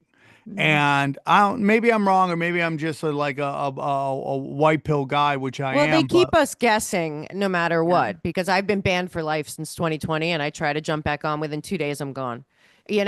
So dangerous. Yeah. So the truth I'm is, on my like, 5th channel. So, but we'll if it wasn't for you, Sam Tripoli, I would have given up. You actually gave me a platform after I got kicked off for for life here. So I got to say, it's really part of it is a psychological operation to It make is. people feel terrible. I think some of the biggest voices that are suppressed, it is to shut them up psychologically. We are dealing, and listen, NATO has a document called The Battle for the Brain, Cognitive Warfare. Cognitive Came out in warfare. 2020. It is terrifying. And they Gray talk- Zone, They Yeah. talk about weaponizing emotion, the internet and but siloing, they're- like you said, Sam. That's in my book too. This is all but it's targeted because of the yeah, they talk algorithms, about so it particularly knows- targeting through anger. That's one of their So when they specifically weaponize anger to get people into silos fighting each other, but the document goes through how the emotional warfare. But sorry, I didn't mean to cut you off. I just wanted to highlight. No, And Well, other it's and important the people know movies, that. the Yeah. movies and the shows and the Stranger Things Yeah. are about how to channel that anger so you can use it more powerfully, and that it normalizes all that. Graham, you were talking way earlier about taken the victories, that there's got to be some positives here and Yeah, there. I And agree did with we that. and Graham, did Oh, we that much. talk way back in the day? Yeah. I was going to look up when that was. Probably 2016, Okay. 2015, maybe something like that. Yeah. Probably. Okay, cool. Good to see you again. Yeah, you too. Yeah. But that I used to, there was a long period, and now I don't feel like it because everything's such a chaotic mess. It might not really work anymore. But there was a long period where I was like, man, we have to take a moment and pat ourselves on the back as the conspiracy theorists, the 9/11 truthers, the whatever's like, we fucked this world up, man. Everything went nutters. But now, of course, it's all in, especially the last 5 years or so. It's like, oh, everything's a giant mess. So I don't feel like I don't want to take credit for any of it, but For creating the mess. yeah, I'll step away slowly. So, guys, I got to jam. I got to go get my kids. I haven't been on the Union and Wanted in a little while because life has been busy. But, man, I love this. I thought this was one of the better conversations we've had in a while. And it's always good to see everybody. For people that are worried about what's going on, you all look great. And it's good to see everybody. Thanks for having me. I appreciate it. And if you're in the LA area this Thursday night, I'm doing my my new show, or I'm bringing my old show back called The Revival. It will be just 1 hour of just talking, comedy, spirituality, conspiracy, pop culture. You can grab tickets at samtripoli.com. And I love everybody here. Thanks. Good to see everybody, and I'll talk to you all soon. Take care. Thanks, Sam. Yeah, James, you. it was episode 194 in October 31st, 2016. Nice. Wow. Okay. So almost a decade ago. Almost a decade. Wow. That's crazy. Yeah, Whoa. Yeah, good to see you again. Yeah, this has been fun. Podcast in like 2014, 2015. Yeah, 2014, I think was. But yeah, so you've been OG in this community. That's why you can see the gray in the beard shows that. Actually, this year is Media Monarchy's 20th anniversary. Congrats. Wow, good job. Wow. Amazing. We have that much Congratulations. foresight. I would never have in a million years, 20 years ago, thought someday everyone's going to be able to have their own podcasts. Oh, well, and now it's like, Great. oh, damn it, everybody has their own podcast, and like Sam was saying, yeah, it's like at some Survival point, of the fittest. You it's have like, survived. oh, Aw. survived. we all, Survived, I'm yeah. like, oh, I fucked up. I didn't monetize. I didn't Oh, do God. it I've correctly. lost it and gained it so many times. Who knows? It always evens out in the end, as long as you're happy. Well, I mean, I mean, been in New Mexico now for several years, and there's a little bit of, and I'd never seen, was Clint that was in here earlier? Oh, yeah. Hmm. Where was he? Because I kept myself, looking out his window. Oh, none of us can tell really because we jump around on the screen. But he's Yeah. he's in Miami, I believe. He's somewhere in I Florida. think that's right. Yeah. He's somewhere near yeah. me because I'm in Florida too. Yeah. It looked all beautiful. No, speaking of YouTube and the weird games they play, so weirdly again, like I mentioned to you guys when I got reinstated, that it was weird that they didn't censor any of the shows that got me banned in 2021, like Robert Malone, Dr. Peter McCullough, uh, Brooke Jackson, Dr. Pierre Corey. All these shows are back. And then, I'm like, okay, this is weird. So I'm like, what are they censoring? I just got a strike today. Oh. So I was like really curious. On what? I'm like, so what are they censoring, right? It was a Kevin Sorbo episode. You guys know Kevin Sorbo, Hercules, Yeah. right? I think some of you guys have I talked. rode to the capital of California with his wife. we were doing protests. But listen up. So I'm like, what did we say in the episode? Because they'll actually give you like a little snippet of like where they think you broke the guidelines. Yeah. There was no snippet. They gave me a strike for sharing his website. Yeah. Yeah. People think that when, you have to be, I always say to people, like, in the past, people have gotten a strike just because of my voice. But I mean, it doesn't happen anymore, but that happened it Oh. seemed like it for a little while that I was being like stalked on YouTube. Like anywhere I went, they would, I haven't been on and now I'm on other people's shows. Nothing happens. But whenever it's me or a round table or somebody shares being on my show on their channel, it's gone. So I had a similar experience. In one day, in the span of 2.5 hours, 8 people sent me screenshots of their channels being taken down, and it was because of me. Yeah, and I noticed this, like some people will put a 0 in my name. I first noticed it with Jay Dyer, that he would like have me on, but he'll put a 0 so that you don't have my name on there. Funny. And he brought me on, like, and he said, I don't know if you know this, but no offense, but YouTube doesn't really like you. I was like, yeah. Crazy is that you Like, I don't kind of say noticed. anything less or more offensive than Jay Dyer.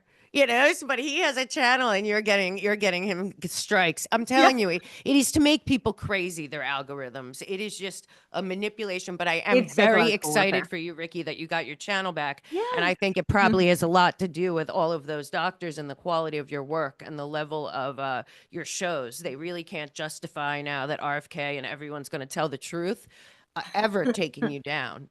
Like they can't. Hope so. You actually were helping people at a time Right. when everyone else was lying. So you have to start thinking, because I know I'm involved in a lawsuit against them with a lot of other people that got banned for life in 2020.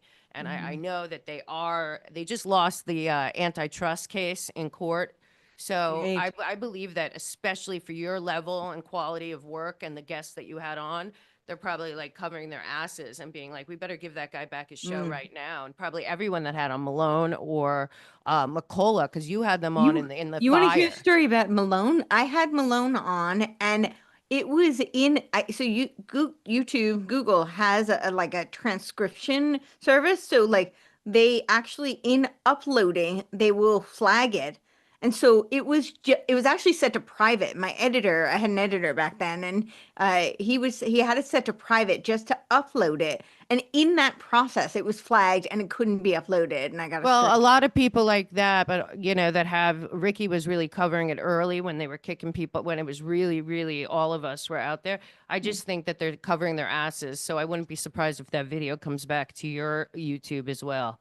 I doubt mean, it. I I'm just on my really fifth think YouTube that- channel. It's Oh, you like don't? under completely different IP. I was banned for life. Like, Oh, yeah, me so too. I have a But channel. It's a then they didn't fitness find channel. you. Yeah, like I have a found me. fitness channel but it's attached to the same email and IP that I can't even access my stuff to take it down or do anything. Like that's how banned, yeah.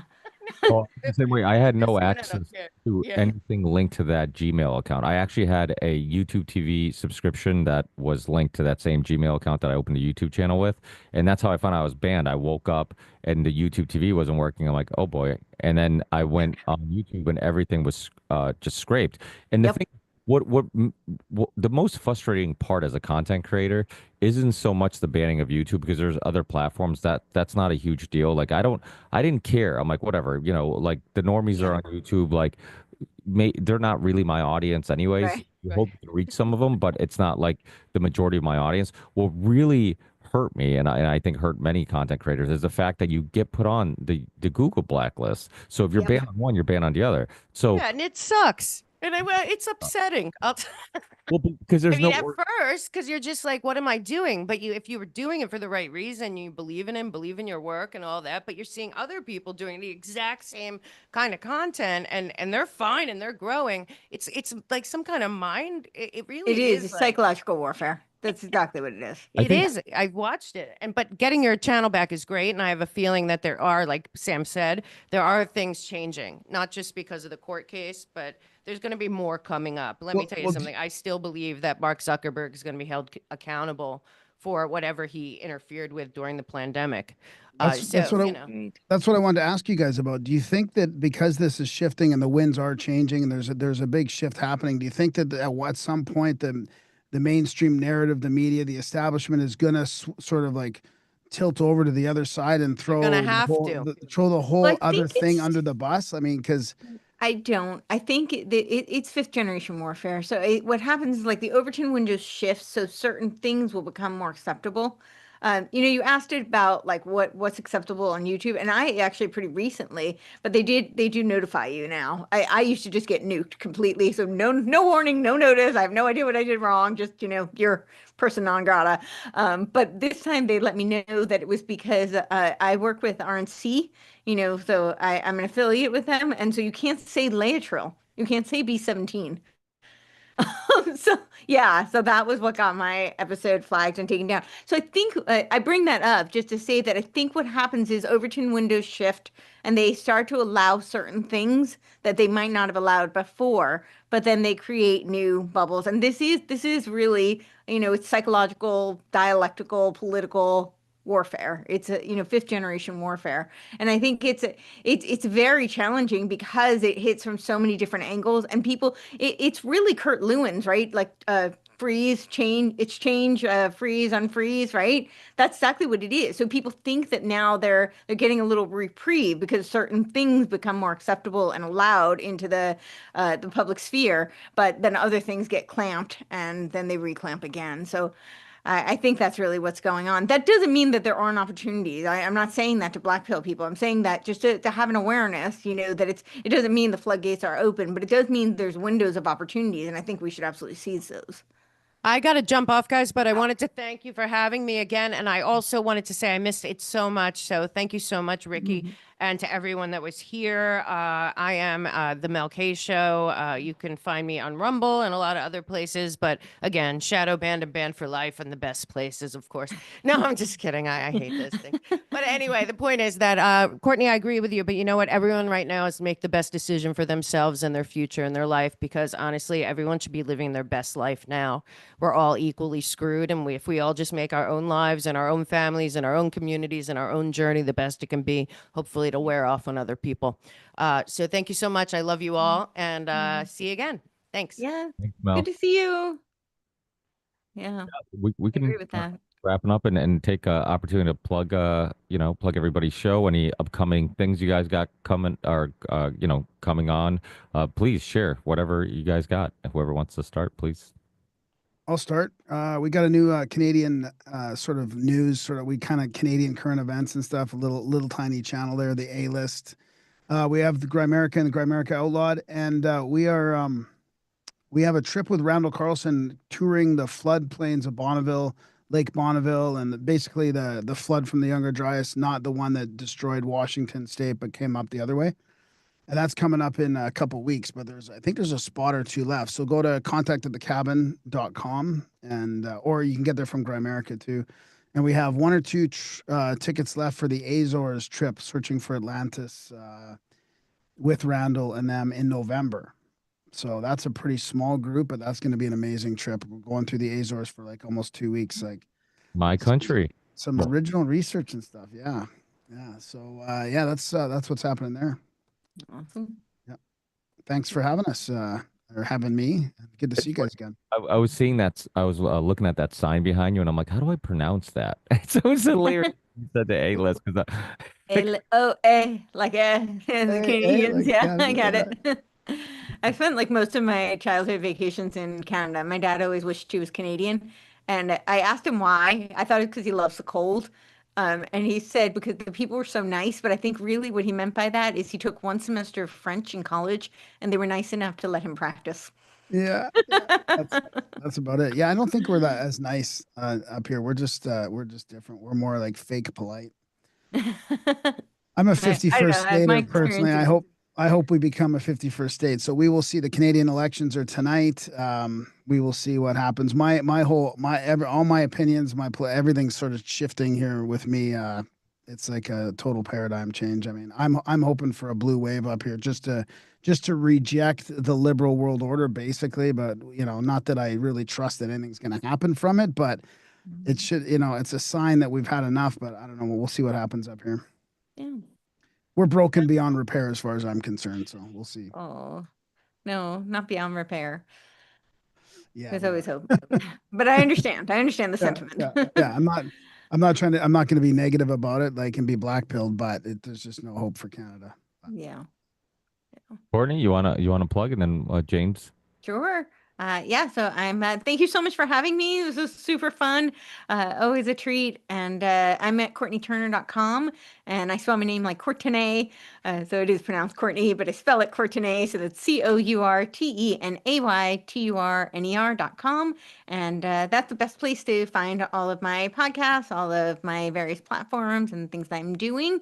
And yeah, in terms of what to plug, I'm very busy. This next month is going to be a whirlwind, and then I am taking a pause. This will be the first pause since I started my podcast. Yeah, because even during our honeymoon, we were pretty much still kind of uploading some stuff, and I'll have enough content probably to run through the month, but we're gonna try and figure things out. I think I'm gonna finish my book, which I do have a preview of on my Substack. If anybody's interested, wants to give me feedback, I'd love to get some testimonials. So definitely check that out. It's on Hegel's Dialectic. The title is Hegel's Dialectic: A Gnostic Jacob's Ladder and a Machinery of Control. So I really try to, I do go through, it is philosophy, so I can't really avoid that.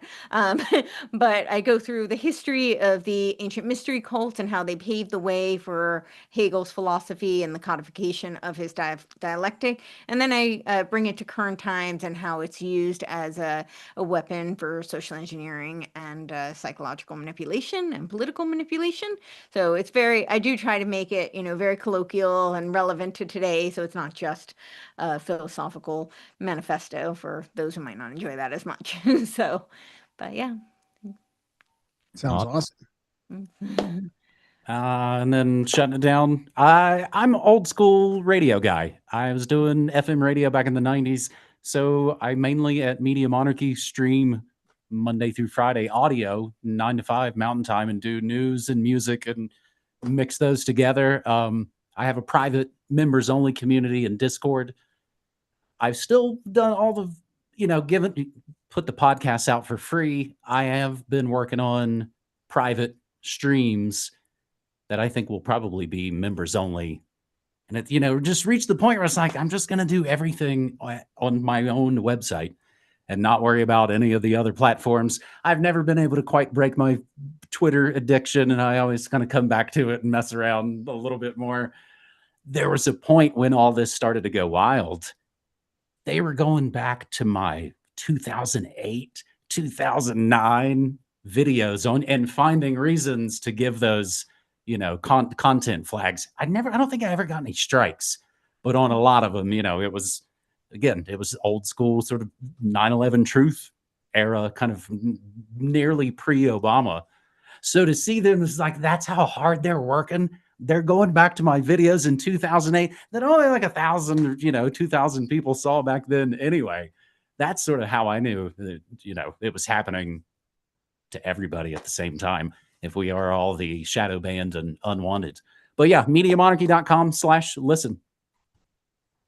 Awesome. Yeah. And of course, he does New World Next Week with James Corbett every week, right?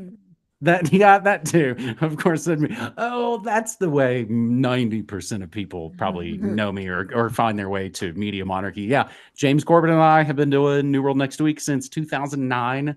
I think I emailed him because back then there weren't a million people doing podcasts. And again, they were all just, of course, audio as well.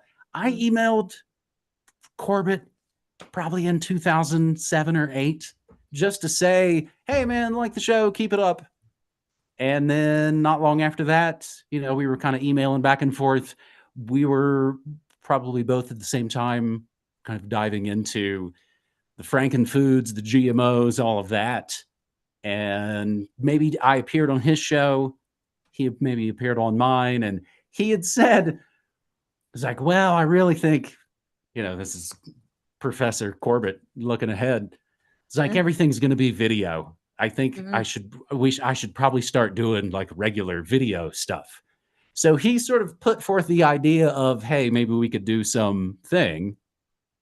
And so then I immediately went to it and I named it. I sort of built the show format and all of that. And yeah, still doing that now.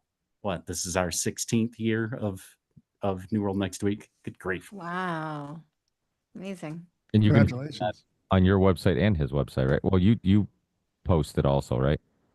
Absolutely. Yeah, absolutely. And of course, he was knocked off YouTube that in this same 2001, or I'm sorry, 2021, the COOF era. Mm-hmm. So we were able to do some of those episodes. And, again, we said It's like, if you're getting this on YouTube, you will not be getting this for much longer on YouTube. We're talking about medical malpractice and COVID, and like they're going to knock us off. And of course, they ultimately did. So yeah, we just, I think he puts it up on Rumble and Odyssey, and a few of the spots. I just posted up to my website. Our friend Matt from Content Safe, I think, helps him out with that, and he's helped a lot of us content creators kind of He's awesome. on all Yeah. these video platforms. But YouTube's weird. So now when you get a strike, which I recently got just for having Kevin Sorbo's website in the show description, which is the weirdest thing I didn't I was gonna ask. I was like, because you spoke the words on the air, or because you typed it into the show notes? The episode, like nothing got flagged in the actual verbal episode in the audio. What got flagged is me sharing his website, which is the weirdest in the show script. It's the weirdest thing ever. Like I don't even understand It's how. because it's just like a transcription. So they like as they upload anything that is like it's the wording that it's like SEO. They go and do search for it, and it's done through AI. Yeah. So then it gets flagged. Yeah. But what they do It's now not is even like a human. Or Yeah, but maybe we shouldn't put links in there. I mean, maybe I shouldn't be putting links in there all the time. I mean, we're just getting ours back too. It's very strange. We've been in this perpetual, like, just about canceled in strike mode all the time, and now they're allowing ours to be resurrected. So yeah, maybe I shouldn't be putting show notes in there if that's going to be a risk. Well, that's what I was concerned about too, because I'm like, I don't get it. The audio, and his name is in the title of the show, so it makes no sense why his name didn't get flagged. But they don't want you going to his website, which makes me want to go to his website more. I know. I'm like, what does he have on his website? That's what I'm thinking. Because he's a famous Hollywood guy. It's like he gets treated differently. I would upload all my episodes, and I do Monday through Friday. I do an hour news and an hour music, and upload those as two different shows: the news show and the music show. And I would always upload those to Patreon. And at some point, this kind of paranoia really sunk in on me. It's like, I'm not putting the cover art. I'm not putting the show blurb. I'm not putting any of that. I'll say Morning Monarchy, April 28th. And then, and that's all. It's like, I'm not going to give them any more information to chop me off of there. Well, they do scan everything that you upload prior to going. That's what I'm saying. Yeah. Because there's YouTubers who talk about tips on getting more views and whatnot. And one of the tips they use is say upload it, but don't have it basically in your channel privately.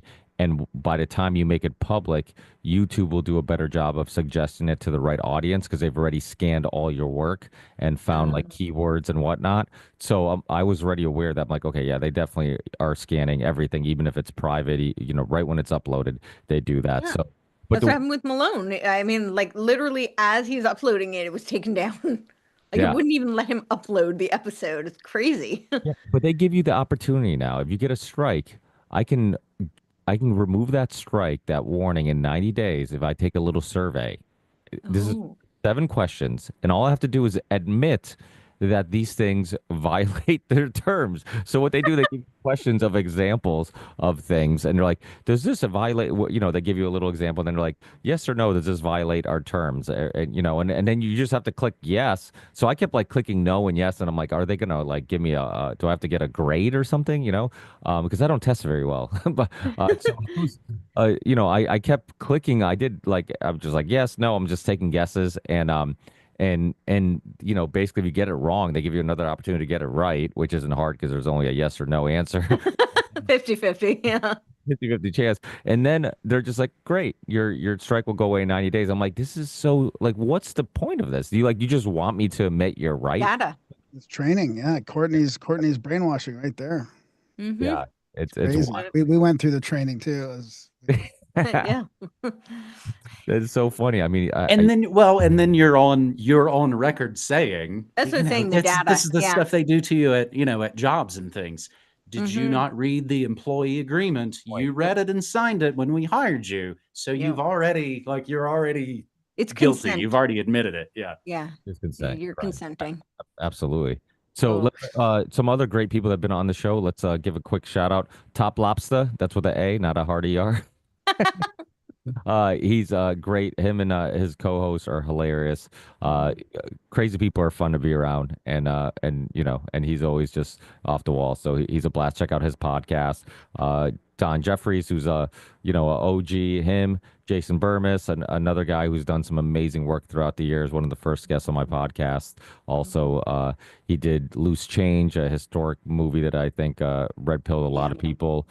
Clint Russell was on from Liberty Lockdown. He also does shows with We Are Change, Luke, and who else? Mel K, and then who am I forgetting? Of course, and then the other co-hosts, Sam Tripoli, who does Doomsday Scrolling. He just started doing that with Midnight Mike, who one of the founding fathers of the Union of the Unwanted.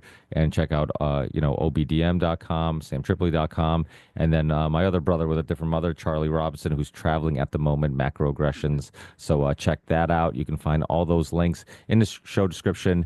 I'll put all the special guests that joined us, their links in the show description too. So definitely check out all their shows. Thank you so much from the bottom of my heart for you guys joining this amazing conversation. Hopefully, I know Courtney and Graham have been on before. Hopefully, this isn't the last time James is on, and you'll be on in the future.